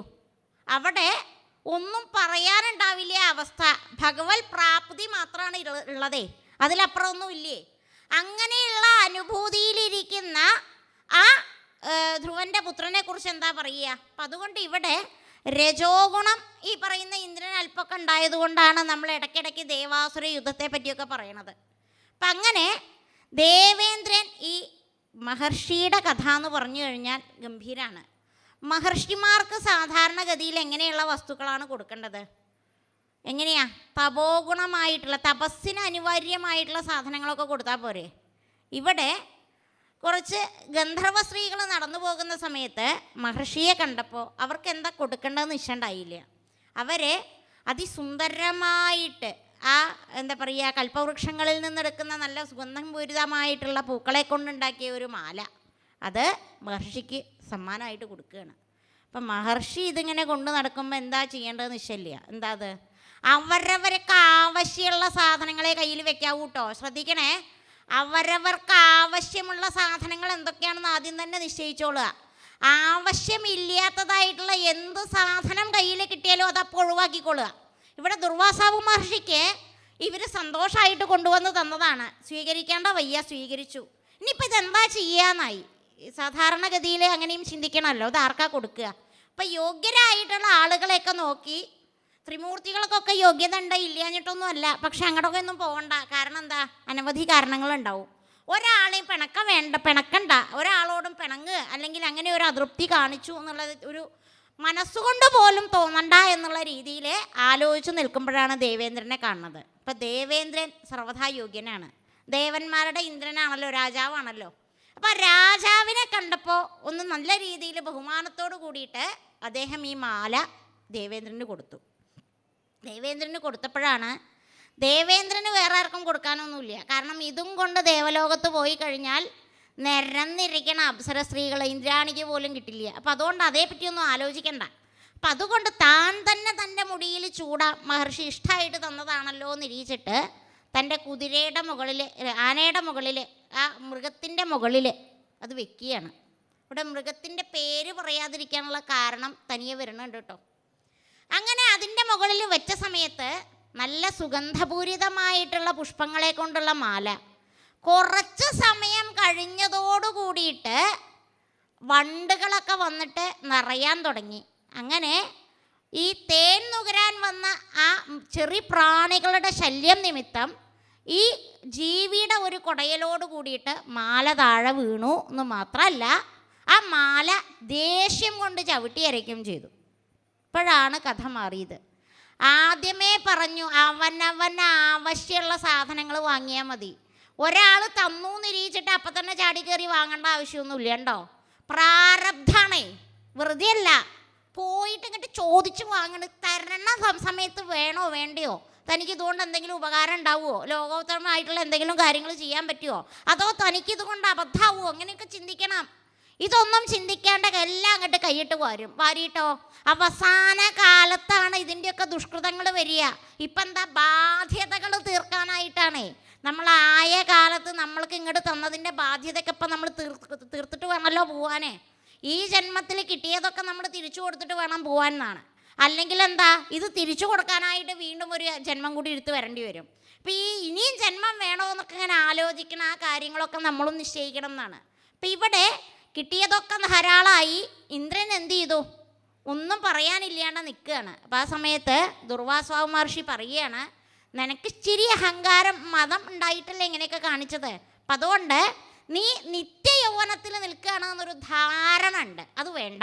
ജരാനരകൾ നിനക്ക് ഭവിക്കട്ടെ.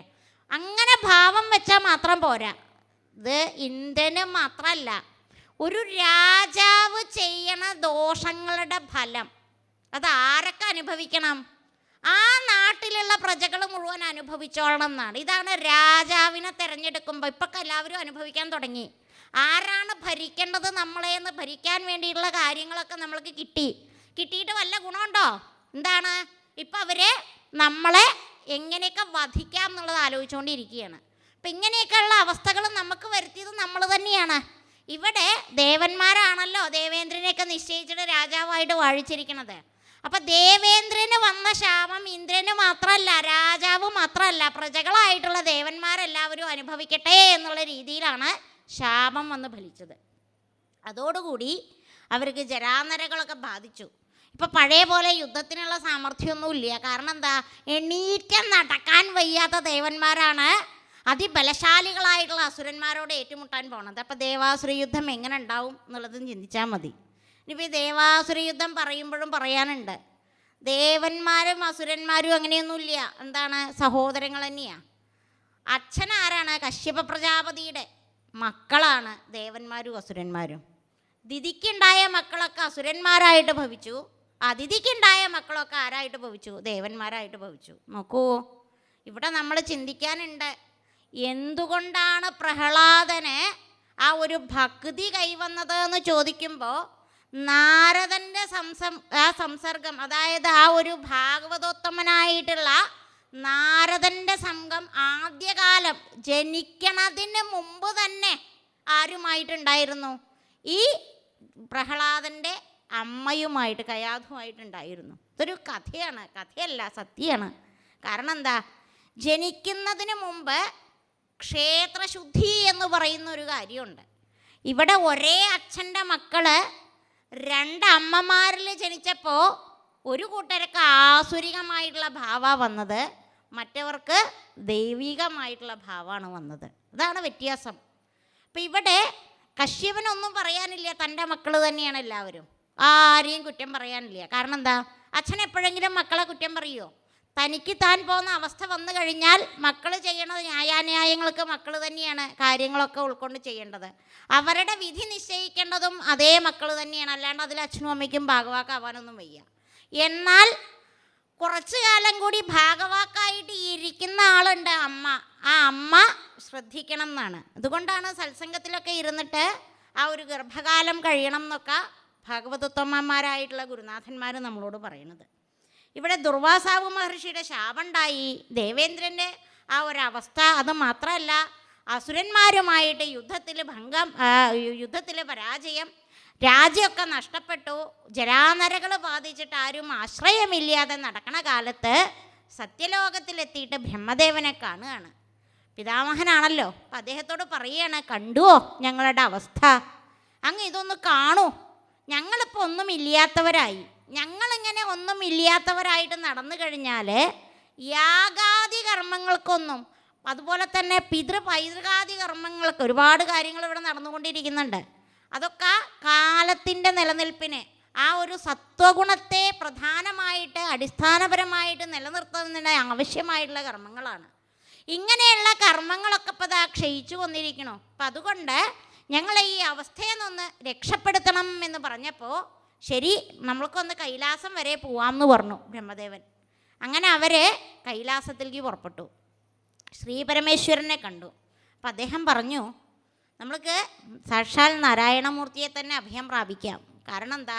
അദ്ദേഹം വിചാരിച്ചാലേ ഈ ഒരു കാര്യത്തിന് അനുഭവം ഉണ്ടാവുള്ളൂ. അപ്പം അങ്ങനെ എല്ലാവരും കൂടി ഭഗവാനെ ധ്യാനിക്കുകയാണ്. അങ്ങനെ ആ ധ്യാനം, സ്തുതി, ഗംഭീരമായിട്ടുള്ള സ്തുതിയാണ്. ബ്രഹ്മാവിൻ്റെ നിർദ്ദേശം അങ്ങനെയാണ്: അവിക്രിയം സത്യമനന്തമാദ്യം ഗുഹാശയം നിഷ്കളമപ്രതർക്യം മനോഗ്രഹാനാം വജസാ നിരുക്തം നമാമഹേ ദേവവരം വരേണ്യം. സത്യസ്വരൂപനായിട്ടുള്ള ഭഗവാൻ, വികാരഹീനനായിട്ടുള്ള ഭഗവാൻ, ആദ്യന്തരഹിതനായിട്ടുള്ള ഭഗവാൻ, സകലരുടെയും ഹൃദയകുഹരത്തിങ്കൽ സ്ഥിതി ചെയ്യുന്നവനായ, ഉപാധിരഹിതനും ഊഹത്തിനു പോലും വിഷയമല്ലാത്തവനും മനസ്സിൻ്റെയും മുമ്പേ ഗമിക്കുന്നവനുമായിട്ടുള്ള, വാക്കുകളാൽ ആരാലും നിർവചിക്കാൻ സാധിക്കാത്ത രീതിയിൽ അത്രയേറെ പ്രാധാന്യങ്ങളും ഗുണഗണങ്ങളും വരുന്ന ആ ഒരു ആർക്കും ശരണാഗതി ചെയ്യാൻ പാകത്തിന് കഴിവുള്ള ആ സത്യസ്വരൂപനായിട്ടുള്ള ഭഗവാനെയാണ് എല്ലാവരും വീണ് നമസ്കരിക്കുന്നത്. ഇവിടെ വെറുതെയുള്ള ഒരു സ്തുതിയല്ല, വളരെ ഗംഭീരമായിട്ടുള്ള സ്തുതിയാണ്. അന്ധകരണം എന്ന് പറഞ്ഞാൽ എന്താ? മനോബുദ്ധി അഹങ്കാര ചിത്താദികൾ. അത് മാത്രമല്ല, പഞ്ചേന്ദ്രിയങ്ങൾ, കർമ്മേന്ദ്രിയങ്ങൾ, ജാഗ്രതാദി 3 അവസ്ഥകൾ എല്ലാം പ്രകാശിപ്പിക്കുന്നത് കർമ്മേന്ദ്രിയങ്ങൾ. അതിൻ്റെയൊക്കെ സൂക്ഷ്മമായിട്ടുള്ള ഭാവങ്ങൾ, ശബ്ദസ്പർശ രൂപ രസഗന്ധാദികൾ, അവയ്ക്കൊക്കെ ആധാനമായിട്ട് എന്തിനെ കൽപ്പിക്കപ്പെടുന്നുവോ അങ്ങനെയുള്ള ഭഗവാനെയാണ് അവർ സ്തുതിക്കണത്. ഇനിയോ, ഇവിടെ ഭഗവദ്യ പാതാരവിന്ദങ്ങളാണ് മുക്തിമാർഗത്തിലേക്കുള്ള പ്രാധാന്യമായിട്ട് കാണുന്നത്. ഭഗവാനെ കണ്ടുകൊണ്ടിരിക്കുക, അതാണ് മുക്തിമാർഗം.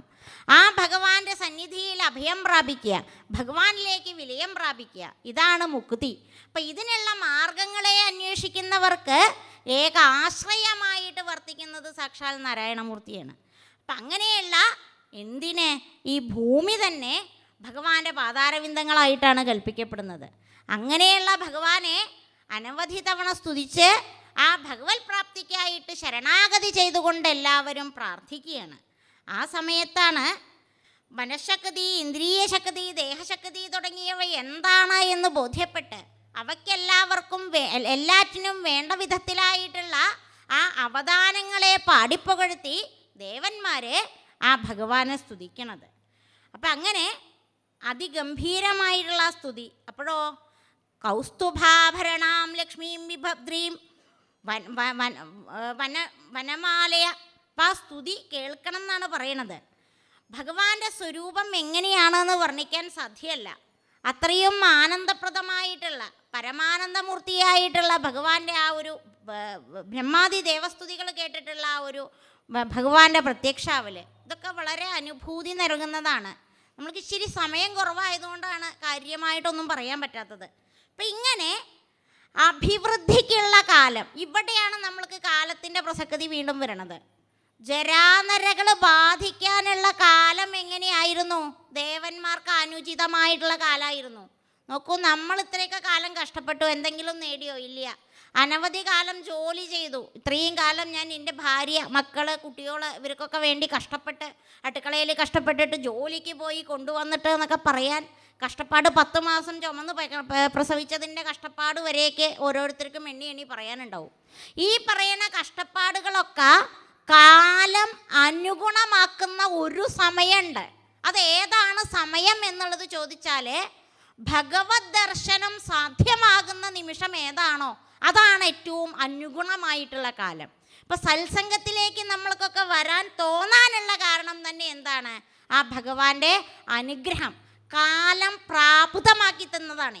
അപ്പം അങ്ങനെ ഇവിടെ കാലം ഇപ്പോൾ ഈ ദേവന്മാരെ വളരെയധികം അനുഗ്രഹിച്ചിരിക്കുന്നു. അപ്പം അതുകൊണ്ട് നിങ്ങൾ എന്ത് ചെയ്യണം? ആ അസുരന്മാരുമായിട്ട് പോയിട്ടൊന്ന് സന്ധി ചെയ്യണം. എന്തിനാ സന്ധി ചെയ്യണത്? നമ്മൾക്ക് പാൽക്കടൽ കടഞ്ഞു കഴിഞ്ഞാൽ അമൃതം കിട്ടും. ആ അമൃതം സേവിച്ച് കഴിഞ്ഞാൽ നിങ്ങളുടെ ഈ ജരാനരകളൊക്കെ മാറും. അപ്പം ഭഗവാനാണ് കേട്ടോ പറയണത്, വേറെ ആരുമല്ല. പാൽക്കടൽ കടഞ്ഞിട്ട് അമൃതം എടുക്കുക എന്ന് പറയണത് നിസ്സാരമായിട്ടുള്ള കാര്യമാണെന്ന് കേൾക്കണവർക്ക് തോന്നും. എന്താ അപ്പം അത് വലിയ ബുദ്ധിമുട്ടൊന്നും ഇല്ലല്ലോ. വെണ്ണ കടയണ ലാഘവത്തിൽ കടഞ്ഞു കഴിഞ്ഞാൽ നമുക്ക് എന്താ പാല് കടഞ്ഞ് വെണ്ണ കിട്ടില്ലേ? അത്രയേ ഉള്ളൂ. പാൽക്കടലാണ് അവിടുത്തെ വെണ്ണ, അതാണ് ഈ അമൃത്. അപ്പം അതും കണ്ട് കിട്ടിക്കഴിഞ്ഞാൽ സേവിച്ചാൽ നമ്മുടെ കാര്യമൊക്കെ കുശാലായി എന്ന് നിരീക്ഷിച്ചിരിക്കുകയാണ്. അപ്പം അതിനായിട്ട് എന്താണ് ചെയ്യേണ്ടത് എന്ന് ചോദിച്ച സമയത്ത് ദേവന്മാരെ സംബന്ധിച്ചിപ്പോൾ അതിനുള്ള പ്രാപ്തി ഇല്ല. അപ്പം എന്ത് ചെയ്യുക? അസുരന്മാരുമായിട്ട് സന്ധി ചെയ്യുക. അതിപ്പോൾ നടക്കണ കാര്യമാണോ? ദേവന്മാരെ കണ്ടു കഴിഞ്ഞാൽ അസുരന്മാർ അവിടെ ചാട്ടവാറ് പ്രയോഗിക്കും. കാരണം ഇപ്പം ദേവന്മാർ ഇത്രയും കാലം വാളും കുന്തവും ഗതയൊക്കെ വേണമായിരുന്നു. അപ്പം അതിൻ്റെ ആവശ്യമൊന്നുമില്ല. കാരണം ഓടി ഒളിക്കാനുള്ള ആരോഗ്യം പോലും ഇല്ലേ. അപ്പം അതുകൊണ്ട് ചാട്ടവാറ് എടുത്തു കഴിഞ്ഞാൽ നല്ല അട്ടി കൊടുക്കാനും പ്രായണ സാധിക്കണ സമയമാണ്.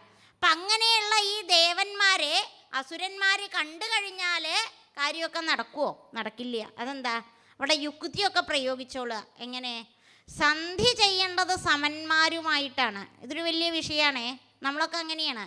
നമുക്ക് സമത്വം തോന്നുന്നവരോട് മാത്രമേ ഉള്ളൂ. വേഷഭൂഷാദികളിൽ പോലും നമ്മൾക്ക് സമത്വം തോന്നുന്നവരോട് മാത്രമേ നമ്മൾ ജീവിതത്തിൽ സന്ധി ചെയ്തിട്ടുള്ളൂ. അതുകൊണ്ടാണ് ഈ വിവാഹാദി വിഷയങ്ങളിലൊക്കെ പണ്ട് കാലത്ത് അങ്ങടെ എന്ത് കൊടുക്കും ഇങ്ങടെ എന്ത് കിട്ടും എന്നായിരുന്നു. ഇപ്പം അങ്ങനെയല്ല.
സാമാന്യ രീതിയിൽ ചിന്തിച്ചു കഴിഞ്ഞാൽ ദേവന്മാരാണ് കേമന്മാർ. അസുരന്മാർക്ക് ദേവന്മാരോട് സന്ധി ചെയ്യാൻ യാതൊരു യോഗ്യതയില്ല എന്നാണ് പറയാറ്. ഇവിടെ ഇപ്പം കാലം തിരിഞ്ഞിരിക്കണു. കാരണം എന്താ? അസുരന്മാർക്ക് ഗുണകാലമായിട്ടാണ് ഇപ്പോൾ ഭവിക്കണത്. അതുകൊണ്ട് ആ ദേവന്മാർ സന്ധി ചെയ്യാൻ ചെന്ന് കഴിഞ്ഞാൽ എന്താവും അവസ്ഥ എന്നറിയില്ല. അപ്പം എന്തായാലും ഭഗവാന്റെ അനുഗ്രഹം കൊണ്ട് ദേവേന്ദ്രൻ ഒരു സന്ധിക്കായിട്ട് പുറപ്പെടുകയാണ്. പുറപ്പെട്ടു പോയി. അപ്പോൾ ദേവേന്ദ്രൻ ഒറ്റയ്ക്കാണ് വരണത്. എവിടേക്ക്? അന്ന് കാലത്ത് അസുരചക്രവർത്തിയായിട്ട് വാഴണത് വിരോചനൻ്റെ പുത്രനായിട്ടുള്ള ബലി മഹാരാജാവാണ്.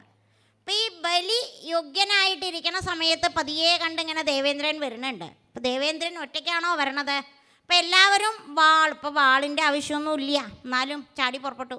അപ്പോൾ ചാടി പുറപ്പെട്ടപ്പോൾ ബലി പറഞ്ഞു, ഏയ് ആ വിദ്വാൻ ഒറ്റയ്ക്കാണ് വരണത്, വന്നോട്ടെ.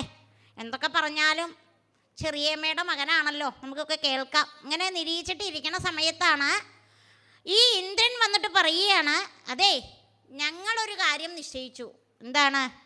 ഞങ്ങൾ ആ പാലാഴി മഥിച്ചിട്ട് അമൃതം എടുക്കാൻ തീരുമാനിച്ചിട്ടുണ്ട്. ഓ നല്ല കാര്യം. അപ്പോൾ ഈ ദേവേന്ദ്രൻ ഇത് പറഞ്ഞപ്പോഴും ബലിയുടെ വിചാരം എന്താ? ഇതൊന്നും ഇവർക്ക് സാധ്യം കൂട്ടിയാൽ കൂടില്ല എന്നുള്ളതാണ്. അപ്പം അങ്ങനെ പറഞ്ഞപ്പോൾ കേട്ടില്ല. ബലിയൊന്നും തൽക്കാലം ഒന്നും ആവേശം കാണിച്ചില്ല. വീണ്ടും ഇതിനെക്കുറിച്ചിട്ട് വേണ്ട കാര്യങ്ങൾ എന്തൊക്കെയാണെന്ന് നിശ്ചയിച്ചുറപ്പിച്ചു എന്ന് പറഞ്ഞപ്പോൾ ബലിക്ക് ഇത്തിരി സംശയം. അഥവാ ദേവന്മാരെങ്ങാനും അമൃത് കടഞ്ഞെടുത്താലോ? അപ്പം കൂടെ നിൽക്കണ അസുരന്മാരൊക്കെ ബലീനെ നോക്കാൻ തുടങ്ങി. അല്ല, അമൃത് എടുത്തു കഴിഞ്ഞാൽ ഇവർക്ക് കൊടുക്കേണ്ട ആവശ്യമൊന്നുമില്ലല്ലോ, നമുക്ക് എടുത്തുകൊണ്ട് പോരാലോ, പിന്നെ നമ്മളിൽ ജരാനരകളൊന്നും ഉണ്ടാവില്ല. അപ്പോൾ അമൃത് എന്ന് കേൾക്കാൻ തുടങ്ങിയിട്ട് കാലങ്ങളായിരിക്കണോ, എത്രയോ കാലങ്ങളായിട്ട് കേൾക്കണതാണ്, ആരും അതിൻ്റെ രുചി അറിഞ്ഞിട്ടില്ല. അപ്പം ഇവിടെ ദേവന്മാരെ കഷ്ടകാലത്തെങ്കിൽ, കാരണം കഷ്ടകാലം എന്ന് പറയാനൊരു കാര്യമുണ്ട്. ഈ കഷ്ടകാലത്തിലാണ് ദൈവഹിതങ്ങളായിട്ടുള്ള കാര്യങ്ങളൊക്കെ സംഭവിക്കുക. അപ്പോൾ സ്നേഹം തോന്നിയിട്ട് ഈ പറയുന്ന ദേവർഷികളുടെയൊക്കെ അനുഗ്രഹം ധാരാളം ദേവന്മാർക്കുണ്ട്. മാത്രമല്ല ത്രിമൂർത്തികളുടെ അനുഗ്രഹം എങ്ങാനും ലഭിച്ചു കഴിഞ്ഞാൽ അവർ പോയിട്ട് എന്തു ചെയ്യും? പാലാഴി മതിച്ചിട്ട് അതെടുത്തിട്ട് വരും. അപ്പം നമ്മൾക്ക് അതിൽ യോഗ്യതയൊന്നും ഉണ്ടാവില്ല. അപ്പം അതുകൊണ്ട് ഇവിടെ സമത്വമൊന്നും ചിന്തിക്കേണ്ട, സന്ധ്യമൊന്നും വേണ്ട, നമ്മൾക്കും കൂടെ ഒന്ന് ശ്രമിച്ചു നോക്കാം. ദേവന്മാർ അതിന് ഉദ്യമിക്കുന്നുണ്ടെങ്കിൽ നമ്മൾക്ക് ഒന്ന് സഹായിക്കാമെന്ന് അവർ നിശ്ചയിക്കുകയാണ്. അങ്ങനെ ദേവന്മാരും അസുരന്മാരും കൂടി അമൃതെടുക്കാനായിട്ട് ആ പാൽക്കടൽ കടയാൻ തീരുമാനിക്കുകയാണ്. അപ്പോഴാണ് അറിയണത് എങ്ങനെയാണ് കടയേണ്ടത്. കടയേണ്ടത് എങ്ങനെയാണെന്ന് ചോദിച്ചാൽ ഒരു കടകോല് വേണം. മന്ഥരപർവ്വതത്തെ കടകോലായിട്ട് നിശ്ചയിച്ചു. ഇനിയോ കയറ് വേണ്ടേ? ആരാ കയറാവാൻ യോഗ്യത? കയറാവാൻ യോഗ്യത ആരാന്ന് ചോദിച്ചു കഴിഞ്ഞാൽ പരമയോഗ്യനായിട്ടുള്ള ഇഷ്ടം പോലെ ആളുകൾ അവിടെ ഉണ്ട്. അപ്പം നീളവും മണ്ടൊക്കെ വേണേ. പാൽക്കടലാണ്, ഈ പർവ്വതത്തിനെ ചുറ്റി വരിയാൻ പാകത്തിന് ഈ കയറ് വേണമല്ലോ. അപ്പം അങ്ങനെ നോക്കിയപ്പോഴാണ് നാഗരാജാവുണ്ട് അവിടെ. ആര്? വാസുകി. അനന്തനെ ഇങ്ങനെയുള്ള കാര്യത്തിനൊന്നും വിളിച്ചാൽ വരില്ല എന്ന് എല്ലാവർക്കും അറിയാം. കാരണം എന്താ? സദാസമയം ഭഗവത് പ്രാപ്തിയിലിരിക്കുന്ന അനന്തൻ പിന്നെ അതിനൊക്കെ വരുമോ? അപ്പം അങ്ങനെയാണെങ്കിൽ വാസുകി വരുമോ? ആ കൈലാസത്തിൽ സുഖമായിട്ട് ശിവൻ്റെ കണ്ഠനാളത്തിലിരിക്കണ വാസുകി ഇപ്പം ഇതിന് ഇറങ്ങി പുറപ്പെടുമോ? ഇറങ്ങി പുറപ്പെടുമോ എന്നൊക്കെ ചോദിച്ചു കഴിഞ്ഞാൽ വാസുകി അനന്തനെ പോലെയൊന്നും അല്ലേ. ധാരാളം ഈ ലോകം കണ്ടുപരിചയം ആർക്കുണ്ട്? വാസുകിക്കുണ്ട്. അപ്പം അതുകൊണ്ട് തന്നെ ഇത്തിരിയെങ്കിലും ഈ പറയുന്ന ബഹിർഗമങ്ങളായിട്ടുള്ള ചിന്തകൾ വാസുകിയുടെ മനസ്സിലും വന്നിട്ടുണ്ടാവും. അപ്പം എന്താവാം? ഇതൊക്കെ ആവാം. അപ്പം അങ്ങനെ നിശ്ചയിച്ചിട്ട് എന്തായാലും ത്രിമൂർത്തികളുടെ ആഗ്രഹപ്രകാരം, അനുഗ്രഹപ്രകാരം ദേവാസുരന്മാർ വാസുകിയെ ചെന്ന് കണ്ടിട്ട് അവരോടും പറഞ്ഞു, വാസുകിയോടും പറഞ്ഞു, യോഗ്യതയുള്ള കാര്യമാണ്. നാളെ പാലാഴി മഥനം കഴിഞ്ഞ് അമൃത് കിട്ടിയപ്പോൾ അവിടെ കയറായിട്ട് താനായിരുന്നു ഇരുന്നിരുന്നതെന്ന് പറയാൻ യോഗ്യതയുള്ള കാര്യമാണ്. തൻ്റെ മാത്രം പരിശ്രമം കൊണ്ടാണ് ആ ഒരു കാര്യം സാധിച്ചതെന്ന് പറയുന്നതും യോഗ്യതയാണ്. അപ്പം അങ്ങനെയൊക്കെ പറഞ്ഞ് വാസുകിയെ നിശ്ചയിച്ചു. അങ്ങനെ മന്ഥരപർവ്വതത്തെ അവരെല്ലാവരും കൂടി താങ്ങിപ്പിടിച്ച് പാൽക്കടലിൻ്റെ തീരത്തേക്ക് കൊണ്ടുപോവുകയാണ്. കൊണ്ടുപോകണ സമയത്ത് ആരുടെ പിടി വിട്ടിട്ടാണെന്നറിയില്ല, അത് താഴേക്ക് പതിച്ചു. പതിച്ചപ്പോഴോ ഇതിനെ എടുക്കാനായിട്ട് ഭയങ്കര ബുദ്ധിമുട്ട്. അപ്പോഴാണ് ദേവന്മാർ ഭഗവാനെ ആശ്രയിക്കുന്നത്. അപ്പം ഭഗവാൻ എന്ത് ചെയ്തു? ഗരുഡാരൂഢനായിട്ട് ചെന്നിട്ട് ആ കരങ്ങളിലെ മന്ധരപർവ്വതത്തെ എടുത്ത് ഗരുഡൻ്റെ പുറത്ത് വെച്ച് പാൽക്കടലിൻ്റെ തീരത്ത് കൊണ്ടുവന്ന് വെച്ചു. ഇനി വ്യവസ്ഥ പറഞ്ഞു എന്ന് പറഞ്ഞു കഴിഞ്ഞാൽ അമൃത് കിട്ടിയാൽ ഇപ്പം എല്ലാവർക്കും കൂടിയാണ്. എല്ലാവർക്കും കൂടി എന്ന് പറഞ്ഞാൽ പേടിക്കാനൊന്നുമില്ല, ഒരച്ഛൻ്റെ മക്കളാണ് എല്ലാവരും. അപ്പോൾ അതുകൊണ്ട് എല്ലാവർക്കും തുല്യമായിട്ട് അങ്ങോട്ട് വീതിച്ച് കഴിക്കുക. അപ്പോൾ അതൊക്കെ നിശ്ചയമായി. അങ്ങനെയൊക്കെ മോഹിച്ചിട്ടാണ് ഇപ്പോൾ എല്ലാവരും വന്നിരിക്കുന്നത്. സത്സംഗത്തിൽ പാലാഴി കടയും, അമൃത് കിട്ടും. ആ അമൃതം എല്ലാവർക്കും കൂടി തുല്യമായിട്ട് വീതിച്ചെടുക്കാം എന്നൊക്കെ നിശ്ചയിച്ചിട്ടാണ് എല്ലാവരും ഓടുന്ന് പുറപ്പെട്ടിട്ട് ഇവിടെ എത്തിയപ്പോഴാണ് അതിൻ്റെ വൈഷമ്യം എന്താണെന്ന് അറിയണത്. ഇതുവരെ അറിഞ്ഞില്ല, ഇനി അറിയാൻ പോണേ ഉള്ളൂ.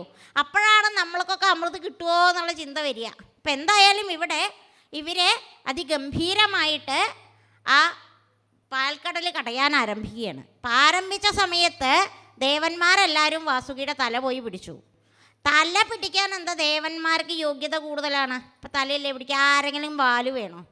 അപ്പം അത് കണ്ടപ്പോൾ ഈ ചിന്ത അസുരന്മാർക്ക് വല്ലാതെ കണ്ടു വന്നു. കണ്ടോ ദേവന്മാരിവിടെ അതിബുദ്ധി കാണിച്ചിരിക്കണത്. അതെന്താ, സ്ഥാനം നോക്കിയിട്ട് യോഗ്യത ഉണ്ടെന്ന് പറഞ്ഞിട്ട് എല്ലായിടത്തും അങ്ങോട്ട് കയറിയിരുന്നു. ഇനിയിപ്പോൾ ഞങ്ങളെന്താ പുച്ഛിക്കപ്പെടാനായിട്ട് വന്ന ആൾക്കാരാണ്. നമ്മളെ ക്ഷണിച്ചു വരുത്തി കൊണ്ടുവന്നതാ അല്ലേ? ക്ഷണിച്ചു വരുത്തി കൊണ്ടുവന്നവർ അവിടെയൊക്കെ പുറത്തതാ നോക്കൂ. പിച്ചത്തിനെ ആരും ഇങ്ങോട്ട് വിളിക്കാഞ്ഞിട്ടാണോ എന്നറിയില്ല കേട്ടോ. അവിടേക്ക് നോക്കിയാൽ കാണാം അനവധി ആൾക്കാർ അവിടെ ഇരിക്കുന്നുണ്ട്, ഒഴിഞ്ഞിരിക്കുക. എന്താണ്, ഇതിലേക്കൊന്നും യാതൊരു സംഭവവും ഇല്ല. എന്നാൽ അമൃത് കിട്ടിയാൽ കൊണ്ടുപോവും ചെയ്യാം, ലേശം രുചിച്ചും നോക്കാം. അങ്ങനെ വന്നിട്ട് നിൽക്കുന്ന ആൾക്കാർ അവിടെ പുറകിലേക്ക് നോക്കിയാൽ മതി, ധാരാളം ആളുകളെ കാണാം. അപ്പം ഇങ്ങനെയൊക്കെയുള്ള രസകരമായിട്ടുള്ള കാര്യങ്ങളൊക്കെ നടന്ന് ഇപ്പം ഭഗവാൻ പറയുകയാണ് ദേവേന്ദ്രനോട്, ദേവേന്ദ്ര തല വേണ്ട, നമ്മളൊക്കെ ആരോഗ്യം കുറവല്ലേ, നമുക്കെന്ത് മതി, വാല് മതി, അധികം ബുദ്ധിമുട്ടൊന്നുമില്ല. വാലാവുമ്പോൾ പിടിക്കാൻ സൗകര്യമാണ്, തലയാവുമ്പോൾ അത്ര കണ്ട് സൗകര്യം ഉണ്ടാവില്ല. അപ്പം അങ്ങനെ അവർ കടയാനായിട്ട് ആരംഭിക്കുകയാണ്. ഈ ആരംഭിച്ച സമയത്ത് കുറച്ചു നേരം കടഞ്ഞിട്ട് കാര്യമൊന്നും ഉണ്ടായില്ലേ. അപ്പോഴേക്കും മന്ധരപർവ്വതം ആരോ പിടി അയച്ചപ്പോൾ താഴേക്ക് താഴ്ന്നുപോയി, പാൽക്കടലിലേക്ക് താഴ്ന്നുപോയി. ഇത് പാൽക്കടലിൽ മുങ്ങിപ്പോയി കഴിഞ്ഞാൽ ഇനിയിപ്പോൾ ഒരു പർവ്വതത്തിനെ താങ്ങി പിടിച്ച് കൊണ്ടുവന്നിട്ട് കടകോലാക്കിയിട്ട് ഇത് നടത്താനൊന്നും സാധ്യമല്ല. അപ്പം എന്താ ചെയ്യേണ്ടത്? ഇപ്പം തന്നെ വേഗം അതിനുള്ള പ്രതിവിധി കാണുക. അപ്പം എല്ലാവരും ഭഗവാനെ സ്മരിക്കുകയാണ്. ഈ സമയത്ത് ഭഗവാൻ ഒരു കൂർമ്മത്തിൻ്റെ ആകൃതിയിൽ അവിടെ പ്രത്യക്ഷമാവുകയാണ്. അങ്ങനെ കൂർമാവതാരം എടുക്കുകയാണ്. വിലോക്യ വിഘ്നേശ വിധിം തദേശ്വരോ ദുരന്ത വീര്യോ വിദധാഭിസന്ധി കൃത്വാവബുക്കാച്ഛവമദ്ഭുതം മഹത് പ്രവിശ്യതോയം ഗിരിമുജ്ജഹാര. സത്യസങ്കൽപ്പനും അപാരവീര്യവാനുമായിട്ടുള്ള ഈശ്വരൻ ആ സമയത്ത് നേരിട്ടതായിട്ടുള്ള വിഘ്നത്തെ തീർക്കാനായിക്കൊണ്ട് അവിടെ കച്ഛപമായിട്ട്, ഒരു കൂർമ്മമായിട്ട്, ഒരു ആമയായിട്ട് അവതരിക്കുകയാണെന്ന് മാത്രമല്ല, വളരെ ആശ്ചര്യജനകമായിട്ടുള്ള മന്ധരപർവ്വതത്തെ മുകളിലേക്ക് എടുത്തുകൊണ്ട് വരികയാണ്. അങ്ങനെ മന്ധരപർവ്വതത്തെ മുകളിലേക്ക് കൊണ്ടുവന്നു എന്ന് മാത്രമല്ല, ആ സമയത്താണ് ഇവരാലോചിക്കണത്, എന്ത് വിഘ്നങ്ങൾ വന്നുകൊണ്ടിരിക്കണോ, വിഘ്നേശ്വരന് വേണ്ട വിധമൊന്നും കൊടുത്തിട്ടില്ല. അപ്പം എന്നാൽ അത് ആവാം നിരീക്ഷിച്ചിട്ട് വിഘ്നേശ പൂജകളൊക്കെ എന്തൊക്കെയാണോ ചെയ്യേണ്ടത് അതൊക്കെ ആദ്യാവസാനം ചെയ്തു വെച്ചിട്ട് വീണ്ടും അവിടെ ആ കടകോല് കൊണ്ട് അത് എന്താ പറയുക, കടയുകയാണ്. അങ്ങനെ കടഞ്ഞ സമയത്ത് വാസുകിയുടെ കുറേ സമയമായപ്പോൾ ഈ എന്താ പറയുക, വാസുകിയുടെ വായിൽ നിന്ന് തീജ്വാലകളൊക്കെ വരാൻ തുടങ്ങി. അതൊക്കെ കണ്ടിട്ട് ഈ അസുരന്മാരൊക്കെ കരിയാനൊക്കെ തുടങ്ങി. കാരണം എന്താ, ഒരുപാട് നേരമായി കടയാൻ തുടങ്ങിയിട്ട് ക്ഷീണം എല്ലാവർക്കും ബാധിച്ചു. ഇങ്ങനെ ക്ഷീണം ബാധിച്ച സമയത്ത് ദേവന്മാർക്കുള്ളിൽ ദേവനായിട്ടും അസുരന്മാർക്കുള്ളിൽ അസുരശക്തിയായിട്ടും വാസുകിക്കുള്ളിൽ നിദ്രാശക്തിയായിട്ടും ഭഗവാൻ തന്നെ അവതരിക്കുകയാണ്. അത് മാത്രമല്ല, ആ കടകോലിന് മുകളിൽ കയറിയിട്ട് ഭഗവാൻ തന്നെ സ്വയം ആ മഥനം പൂർത്തിയാക്കുകയാണ്. അങ്ങനെ ഇതിങ്ങനെ പൂർത്തിയാക്കി വന്ന സമയത്താണ് എന്ത് സംഭവിച്ചത്? ആദ്യം പാലാഴിന്ന് വന്നത് ഹലാഹലം എന്ന് പേരായിട്ടുള്ള ഒരു കാളകൂട വിഷാണ്. അപ്പോൾ ശ്രദ്ധിക്കുക, വന്നവരാദ്യം പോണവർക്ക് എന്തേ കിട്ടുള്ളൂ? ഹലാഹലം മാത്രമേ കിട്ടുള്ളൂ. സത്സംഗം മുഴുവനായിട്ട് കേട്ടാലേ എന്ത് കിട്ടുള്ളൂ? അമൃത് കിട്ടുള്ളൂ. അപ്പം കിട്ടണത് ഹലാഹലാണെങ്കിൽ അതുകൊണ്ട് കാര്യം ഉണ്ടാവില്ല. ഇവിടെ ആ ഹലാഹലത്തെ കിട്ടിയ സമയത്ത് എന്താ ചെയ്യേണ്ടതെന്ന് അറിയാതെ അതിങ്ങനെ ഉയർന്നു വരാൻ തുടങ്ങിയപ്പോൾ സകല ജീവജാലങ്ങളും നശിക്കാൻ തുടങ്ങി. ഈ സമയത്ത് ദേവന്മാർ വീണ്ടും ആ പരമശിവനെ അഭയം പ്രാപിക്കുകയാണ്. ഇത് കണ്ട ശിവൻ സന്തോഷത്തോടു കൂടി വന്നിട്ട് ആ ഹലാഹലത്തെ എടുത്ത് പാനം ചെയ്യണം. സതി കൂടെ ഉണ്ട്.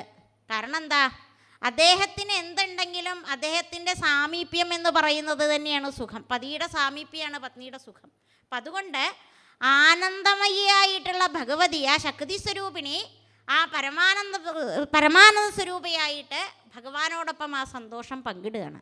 അങ്ങനെ ഹലാഹലം ഭുജിച്ച ഭഗവാന് അനവധി പേരുകളുണ്ടായി. അവരെല്ലാവരും കൂടി ആ ഇന്ദ്രനെ വളരെ നന്നായി, ആ മഹേശ്വരനെ വളരെ നന്നായിട്ട് പൂജാവിധികൾ ചെയ്തു. അങ്ങനെ നീലവർണം അദ്ദേഹത്തിൻ്റെ കണ്ഠത്തിങ്കൽ വന്നു. മാത്രമല്ല വീണ്ടും ഇവരെ ഈ മഥനം തുടർന്നു. അപ്പോഴോ കാമധേനു ഉത്ഭവിച്ചു. കാമധേനുവിനെ മഹർഷിമാർ കൊണ്ടുപോയി. ഉച്ചൈസ്രവസ് എന്ന് പേരായിട്ടുള്ള ഒരു കുതിര, ഐരാവതം എന്ന് പേരായിട്ടുള്ള ആന, ഇങ്ങനെ ഓരോന്നോരോന്നായിട്ട് കൗസ്തുഭം എന്ന് പറഞ്ഞിട്ടുള്ള രത്നം, ഇതൊക്കെ ആവിർഭവിക്കാൻ തുടങ്ങി. ഇതൊക്കെ അവർ ഓരോരുത്തരായിട്ട് സ്വായത്തമാക്കുകയാണ്. അങ്ങനെ കമലാംബികയായിട്ട് ആ അംബികാ ഭഗവതി ആ കമലത്തിങ്കിൽ ഉത്ഭവിക്കുകയാണ്. സാക്ഷാൽ നാരായണീ ശക്തിയായിട്ട് ഭഗവതി ശ്രീദേവി അവിടെ ആവിർഭവിക്കുകയാണ്. ആവിർഭവിച്ച സമയത്ത് മഹർഷിമാരെല്ലാവരും വന്ന് അമ്മയെ നമസ്കരിക്കണു. അമ്മയ്ക്ക് വേണ്ട എന്തൊക്കെ രീതിയിലുള്ള ആഭരണാദികൾ കൊടുക്കണോ അതൊക്കെ കൊടുക്കണു. അങ്ങനെ ഏത് രീതിയിലാണോ അമ്മയ്ക്ക് അംഗീകരിച്ച സ്ഥാനം കൊടുക്കേണ്ടത് അതൊക്കെ കൊടുത്തിട്ട് ആ വരേണ്യമാലത്തെ ആ കൈകളിൽ ഏന്തിയിട്ടുള്ള ഭഗവതി ആരെ വിവാഹം കഴിക്കണം എന്നിങ്ങനെ ആലോചിച്ച് നിന്നപ്പോഴാണ് സാക്ഷാൽ ഭഗവാൻ തന്നെയാണ് യോഗ്യൻ, ആ ഭഗവാനെ തന്നെയാണ് താൻ സ്വീകരിക്കേണ്ടതെന്ന് ഉറപ്പിച്ച് ഭഗവാനെ വിവാഹം കഴിക്കുന്നത്. അങ്ങനെ അവിടെ വിവാഹം നടന്നു. വിവാഹം മാത്രമല്ല, അതൊക്കെ അനവധി പറയാനുള്ള കാര്യമാണ്. അങ്ങനെ വിവാഹാദി വിഷയങ്ങളൊക്കെ കഴിഞ്ഞ് അടുത്തതായിട്ട് വീണ്ടും മഥനം ചെയ്യുന്ന സമയത്താണ് വാരുണീദേവിയുടെ പ്രഭാവം. വാരുണീദേവി ആരാന്ന് ചോദിക്കരുത്, അത് സുന്ദരിയാണ്. ലക്ഷ്മി സുന്ദരിയാണോ അതുപോലെ തന്നെ സൗന്ദര്യമുള്ള ആളാണ് വാരുണീദേവി. വാരുണീദേവിയെ കണ്ടപ്പോൾ തന്നെ ദേവന്മാരെല്ലാവരും ഒന്ന് നോക്കി. അപ്പോൾ ഭഗവാൻ പറഞ്ഞു, വേണ്ട, അതിലേക്ക് നമ്മൾക്ക് അത്ര ശ്രദ്ധ വേണ്ട. ഇത് കണ്ടതോടു കൂടിയിട്ട് അസുരന്മാർ വന്നിട്ട് വേഗം വാരുണീദേവിയെ സ്വീകരിക്കുകയാണ്. സ്വീകരിച്ചു എന്ന് മാത്രമല്ല, ഇന്നും അസുരന്മാരേറ്റവും കാമമോഹങ്ങളോട് കൂടിയിട്ട് ആദരിക്കുന്ന ദേവി ആ വാരുണീദേവി തന്നെയാണ്. എന്താ വാരുണീദേവിയുടെ ഇഷ്ടഭോജ്യം? മദ്യം തുടങ്ങിയിട്ടുള്ളവയാണ്. സാധാരണഗതിയിൽ മകാരാദികളെ പറയും, അതിൽ മദ്യം, മധുരാക്ഷി, ഇതൊക്കെ ഏറ്റവും പ്രാപ്തമായിട്ടുള്ളത് ആസുരിക ശക്തികൾക്കാണ് എന്ന് പറയാറുണ്ട്. അങ്ങനെ അമൃതപൂർണ കലശം ബിഭ്രത് വലയഭൂഷിത സവൈ ഭഗവത സാക്ഷാത് വിഷ്ണോരംശാംശ സംഭവ. ധന്വന്തരീമൂർത്തി ആയുർവേദപതിയായിട്ട് ആ സമുദ്രത്തിങ്കൽ നിന്ന് അമൃതകുംഭവുമായിട്ട് അങ്ങോട്ടേക്ക് വരികയാണ്. അമൃതവുമായിട്ട് വന്നു എന്ന് കണ്ട നിമിഷം ഇവരെല്ലാവരും അദ്ദേഹത്തെ സ്തുതിച്ചു. ഈ സമയം അസുരന്മാർ ആ അമൃതകുംഭം തട്ടിക്കൊണ്ടുപോവുകയാണ്. തട്ടിക്കൊണ്ടുപോയി എന്ന് മാത്രമല്ല, ഇതവിടെ എത്തിയപ്പം മുതൽ കലഹായി. അവരുടെ കയ്യിൽ ഇത് കിട്ടിയപ്പം മുതൽ കലഹായി. എന്താണ് കലഹത്തിൻ്റെ കാരണം? ഇതെങ്ങനെ വീതം വെച്ച് കഴിക്കും നിശ്ചയില്ല. കിട്ടിയിട്ട് സാധനം കിട്ടിയിട്ട് കാര്യമില്ല, വീതം വെച്ച് കഴിക്കണ്ടേ. അപ്പം അതുകൊണ്ട് വീതം വെച്ച് കഴിക്കാനായിട്ട് യത്നിക്കണ സമയത്ത് ദേവന്മാർ പോയിട്ട് ഭഗവാനോട് സങ്കടം പറയണോ, ഭഗവാനെ വീണ്ടും ഞങ്ങൾക്ക് ഇത് അമൃത് കിട്ടിയപ്പോൾ അത് നഷ്ടമായിരിക്കണോ.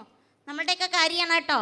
നമ്മളുടെയൊക്കെ കയ്യിൽ എത്തിയില്ല എന്നുള്ള രീതിയിൽ അമൃത് വന്നു, പക്ഷെ എന്താ ഇപ്പം അത് വേറുള്ളവർ തട്ടിക്കൊണ്ടുപോയിരിക്കണം. ഇങ്ങനെയാ ജീവിതം. അപ്പം അവിടെ അമൃത് കിട്ടിയില്ല എന്നുള്ള സങ്കടത്തിൽ അവർ ഇരിക്കണ സമയത്താണ് ഭഗവാൻ മോഹിനിയായിട്ടൊരു രൂപം കൈക്കൊള്ളണത്. ആ മോഹിനി രൂപത്തെ എങ്ങനെയാ വർണ്ണിക്കേണ്ടത് എന്നറിയില്ല. ഇവരെ മോഹിനിയായിട്ടുള്ള ഭഗവാനെ കണ്ടു എന്നേ ഉള്ളൂ. ആ സമയത്ത് ഭഗവാൻ അസുരന്മാരുടെ മുന്നിലാണ്. അസുരന്മാർ മോഹിനീനെ കണ്ടതോട് കൂടിയിട്ട് സന്തോഷം വർദ്ധിച്ചു. എന്ത് ചെയ്തു? വേഗം തന്നെ ഈ അമൃതകുംഭം കൊണ്ടുപോയിട്ട് മോഹിനിയുടെ കാൽക്കിൽ വെച്ചു. അതേ, ഞങ്ങൾക്കൊരു കാര്യം പറയാനുണ്ട്.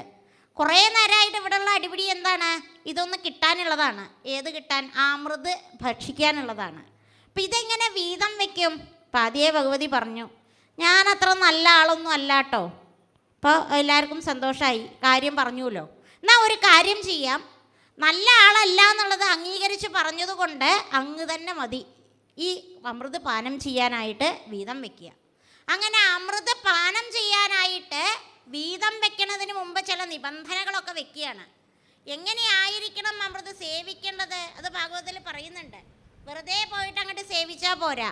കുളി കഴിഞ്ഞ് എന്തൊക്കെ ആചരണങ്ങളുണ്ടോ അതൊക്കെ ആചരിച്ച് മനഃശുദ്ധി വരുത്തി, മാത്രമല്ല ബ്രാഹ്മണാദികൾ, ഗോക്കൾ, ഇവർക്കൊക്കെ വേണ്ടത് അന്നദാനാദികളൊക്കെ നൽകി സന്തോഷമായിട്ട് വന്നിരുന്നിട്ട് കഴിക്കുക. ദർഭയിലിരിക്കുക, എന്നിട്ട് കിഴക്കോട്ട് അഭിമുഖമായിട്ട് ഇരുന്നിട്ട് കഴിക്കുക.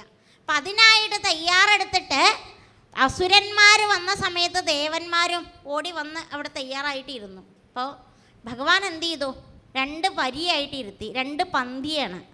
ഇപ്പം 2 പന്തിയിൽ ദേവന്മാർക്കുള്ള പന്തിയിലൊക്കെ ഭഗവാൻ വളരെ വിസ്തരിച്ച മോഹിനി രൂപത്തിൽ അമൃത് വിളമ്പി. അസുരന്മാരുടെ മുന്നിലെത്തിക്കഴിഞ്ഞാൽ ഒന്ന് ചിരിക്കും. ഇതാണ് ആസുരികത. ഒരു ചിരി ഭഗവാന്റെ കണ്ടു കഴിഞ്ഞാൽ, ചിരി തന്നെയാണ് മായേ. മായ എന്ന് പറഞ്ഞാൽ ഭഗവാന് ചിരി എന്ന് കൂടി ഒരു അർത്ഥമുണ്ട്, പുഞ്ചിരി. ഭഗവാന്റെ പുഞ്ചിരിയാണ് മായ. ഭഗവാൻ ഒന്ന് ചിരിച്ചു കഴിഞ്ഞാൽ ഇവിടെ സംഭവിക്കാത്തത് എന്തൊക്കെ ഉണ്ടോ അതൊക്കെ സംഭവിച്ചിരിക്കും. ഇനി എന്തൊക്കെ സംഭവിക്കണോ അത് സംഭവിക്കേണ്ട രീതിയിൽ തന്നെ മനോഹരമായിട്ട് കാലാന്തരത്തിൽ പറയാനുള്ള രീതിയിൽ വന്നു ഭവിക്കും ചെയ്യും. അതാണ് ഭഗവാന്റെ മായ. അപ്പം ആ മായാസ്വരൂപിണിയായിട്ടുള്ള മോഹിനി ഒന്ന് ചിരിച്ചതോടുകൂടി അസുരന്മാർക്ക് അമൃതേ വേണ്ടാന്നായി.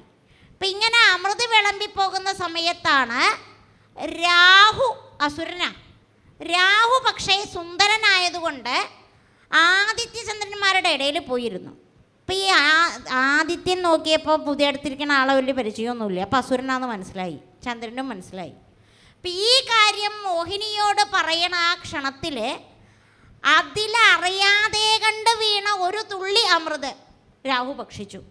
രാഹു ഭക്ഷിച്ചിട്ട് അത് ശരീരത്തിൽ എത്തുന്നതിന് മുമ്പ് ഭഗവാൻ സുദർശന ചക്രം കൊണ്ട് രാഹുവിൻ്റെ കഴുത്ത് മുറിച്ചു. മുറിച്ചപ്പോൾ എന്തായി? ജീവനുണ്ട്, കഴുത്ത് പോയി എന്ന് വെച്ചാൽ തലയ്ക്ക് ജീവനുണ്ട്, ഉടലേ പോയുള്ളൂ. അപ്പം ആ അവസ്ഥയിലിരിക്കുന്ന രാഹു ഇടയ്ക്കിടയ്ക്ക് ഇങ്ങനെ ആദിത്യചന്ദ്രന്മാരോട് വന്ന് പറയൂത്രേ ഇപ്പോഴും, എന്താണ്, നിനക്കുള്ളത് ഞാൻ തരാട്ടോ, ഞാനും നിങ്ങളെപ്പോലെ ആവുമായിരുന്നു. അങ്ങനെയൊക്കെ ഉണ്ട് ഇടയിൽ ആൾക്കാർ. ഈ ചെറിയ ഒരു ഭാഗ്യം കിട്ടിയിട്ട് നിൽക്കുന്ന സമയത്ത് വലിയ ഭാഗ്യങ്ങൾ കിട്ടാനുള്ളതായിരുന്നു, അപ്പോൾ അത് കിട്ടിയില്ല. നീ കാരണമാണ്, ശരിയാക്കി തരാട്ടോ എന്ന് പറയണത്. ഇതൊക്കെ സ്വാഭാവികമായുള്ള കാര്യമാണ്. അങ്ങനെ ഈ രീതിയിൽ ആ പാലാഴി കടഞ്ഞെടുത്ത അമൃതിനെ ഇവർ സേവിക്കണു. മാത്രമല്ല ദേവന്മാർ മാത്രമേ കഴിച്ചുള്ളൂ, അസുരന്മാർക്ക് കിട്ടിയില്ല. അതോടുകൂടി വാശിയായി. വീണ്ടും ദേവാസുര യുദ്ധമായി. യുദ്ധത്തിൽ കൊടുമ്പിരി കൊണ്ട് നടക്കുന്ന ആ യുദ്ധത്തിൽ എങ്ങനെയാണ് ആ യുദ്ധത്തെ പരാജയപ്പെടുത്തേണ്ടതെന്നറിയാതെ വീണ്ടും ഭഗവാൻ തന്നെ ഭഗവാന്റെ മായായുദ്ധത്തിൽ ഈ മായാവികളായിട്ടുള്ള അസുരന്മാരുടെ എല്ലാ മായാശക്തികളെയും നിഗ്രഹിച്ച് ഇല്ലാണ്ടാക്കിയിട്ട് ദേവന്മാരെ യുദ്ധത്തിങ്കിൽ സഹായിച്ച് ദേവന്മാരെ വിജയിപ്പിക്കുകയാണ്. ഇങ്ങനെയുള്ള ഈ കഥ ഇപ്പം ദേവന്മാർ വിജയിച്ചിരിക്കുന്ന സമയത്ത് അമൃതം പാനം ചെയ്തതുകൊണ്ടാണ് അവർക്ക് വിജയം സംഭവിച്ചത് എന്നായി. അതിന് ആ അസുരന്മാരെ മൃതസഞ്ജീവനി ഉപയോഗിച്ചുകൊണ്ട് ശുക്രാചാര്യർ മോചിപ്പിക്കുകയാണ്. ഇങ്ങനെയുള്ള ആ ഒരു കഥ വിസ്തരിച്ച് ഭഗവാൻ ശുഖബ്രഹ്മർഷി ആർക്ക് പറഞ്ഞു കേൾപ്പിക്കണോ? പരീക്ഷത്തിനെ പറഞ്ഞു കേൾപ്പിക്കണു. ഇവിടെ ഈ പറഞ്ഞതൊക്കെ നമ്മളുടെ അനുഭവാട്ടോ. ഗജേന്ദ്രൻ നമ്മളാണ്. അമൃത് കടഞ്ഞിട്ട് പാലാഴിയിൽ നിന്ന് അമൃത് എടുക്കേണ്ടത് ഈ പാൽക്കടൽ എന്നൊക്കെ പറയണത് നമ്മുടെ ഉള്ളിൽ തന്നെയാണ്. അവിടെ ഗജേന്ദ്രൻ ഒരു പത്മം കൊടുത്തു, നമുക്കുണ്ട് ഒരു പത്മം, ഹൃദയപത്മം. നമ്മൾ എങ്ങനെയാണോ ഭഗവാനെ സേവിക്കണത് ആ രീതിയിൽ നമ്മളുടെ കൂടെ സദാ ഭഗവാൻ ഉണ്ടാവും. അതിനൊക്കെയുള്ള ഭാഗ്യം ഈ മഹാദേവൻ നമ്മൾക്ക് വരുത്തി തീർക്കട്ടെ. ഗുരുവായൂരപ്പൻ സാധിപ്പിച്ചു തരട്ടെ. എല്ലാവിധ അനുഗ്രഹങ്ങളും സത്സംഗത്തിലൂടെ എല്ലാ ഭക്തർക്കും ലഭിക്കട്ടെ എന്ന് പ്രാർത്ഥിച്ചുകൊണ്ട് അമരീ കബരീ ഭാരഭ്രമരീ മുഖരീകൃതം ഗൗരീകരോതു ദുരിതം ഗൗരീചരണ പങ്കജം കായേന വാചാ മനസേന്ദ്രിയർവാ ബുദ്ധ്യാത്മനാ വാ വൃഗതേ സ്വഭാവാത് കരോമി യദ്യത് സകലം പരസ്മൈ നാരായണായേതി സമർപ്പയാമി. എല്ലാവർക്കും നമസ്തേ. ഇങ്ങനെയുള്ളൊരു സത്രത്തിൽ വരാനും അല്പനേരെങ്കിലും ഇങ്ങനെയൊക്കെ ഭക്തി പറയാൻ സാധിച്ചതിലും ഭഗവാനോട് തീർത്താ തീരാത്ത ആ ഒരു കൃതജ്ഞത, അതിലേറെ ഈ ഭാഗവത സത്രത്തിൻ്റെ അവതാരകർക്കും അതിനായിട്ട് യത്നിക്കുന്ന എല്ലാവർക്കും കേട്ടിരിക്കുന്ന എല്ലാ ഭക്തജനങ്ങളുടെയും പാതാരബിന്ദങ്ങളിൽ അനുഗ്രഹത്തിനായിട്ട് പ്രാർത്ഥിച്ചുകൊണ്ട് ഭഗവാനെ ശരണാഗതി ചെയ്യുകയാണ്. ഈശ്വരോ രക്ഷതു. ഇതുവരെ ഗജേന്ദ്രമോക്ഷം പാലാഴി മദനം എന്ന വിഷയത്തെ അധികരിച്ച് നമ്മളോട് സംസാരിച്ച ആദരണീയായ ശ്രീമതി ജയശ്രീ വാര്യർ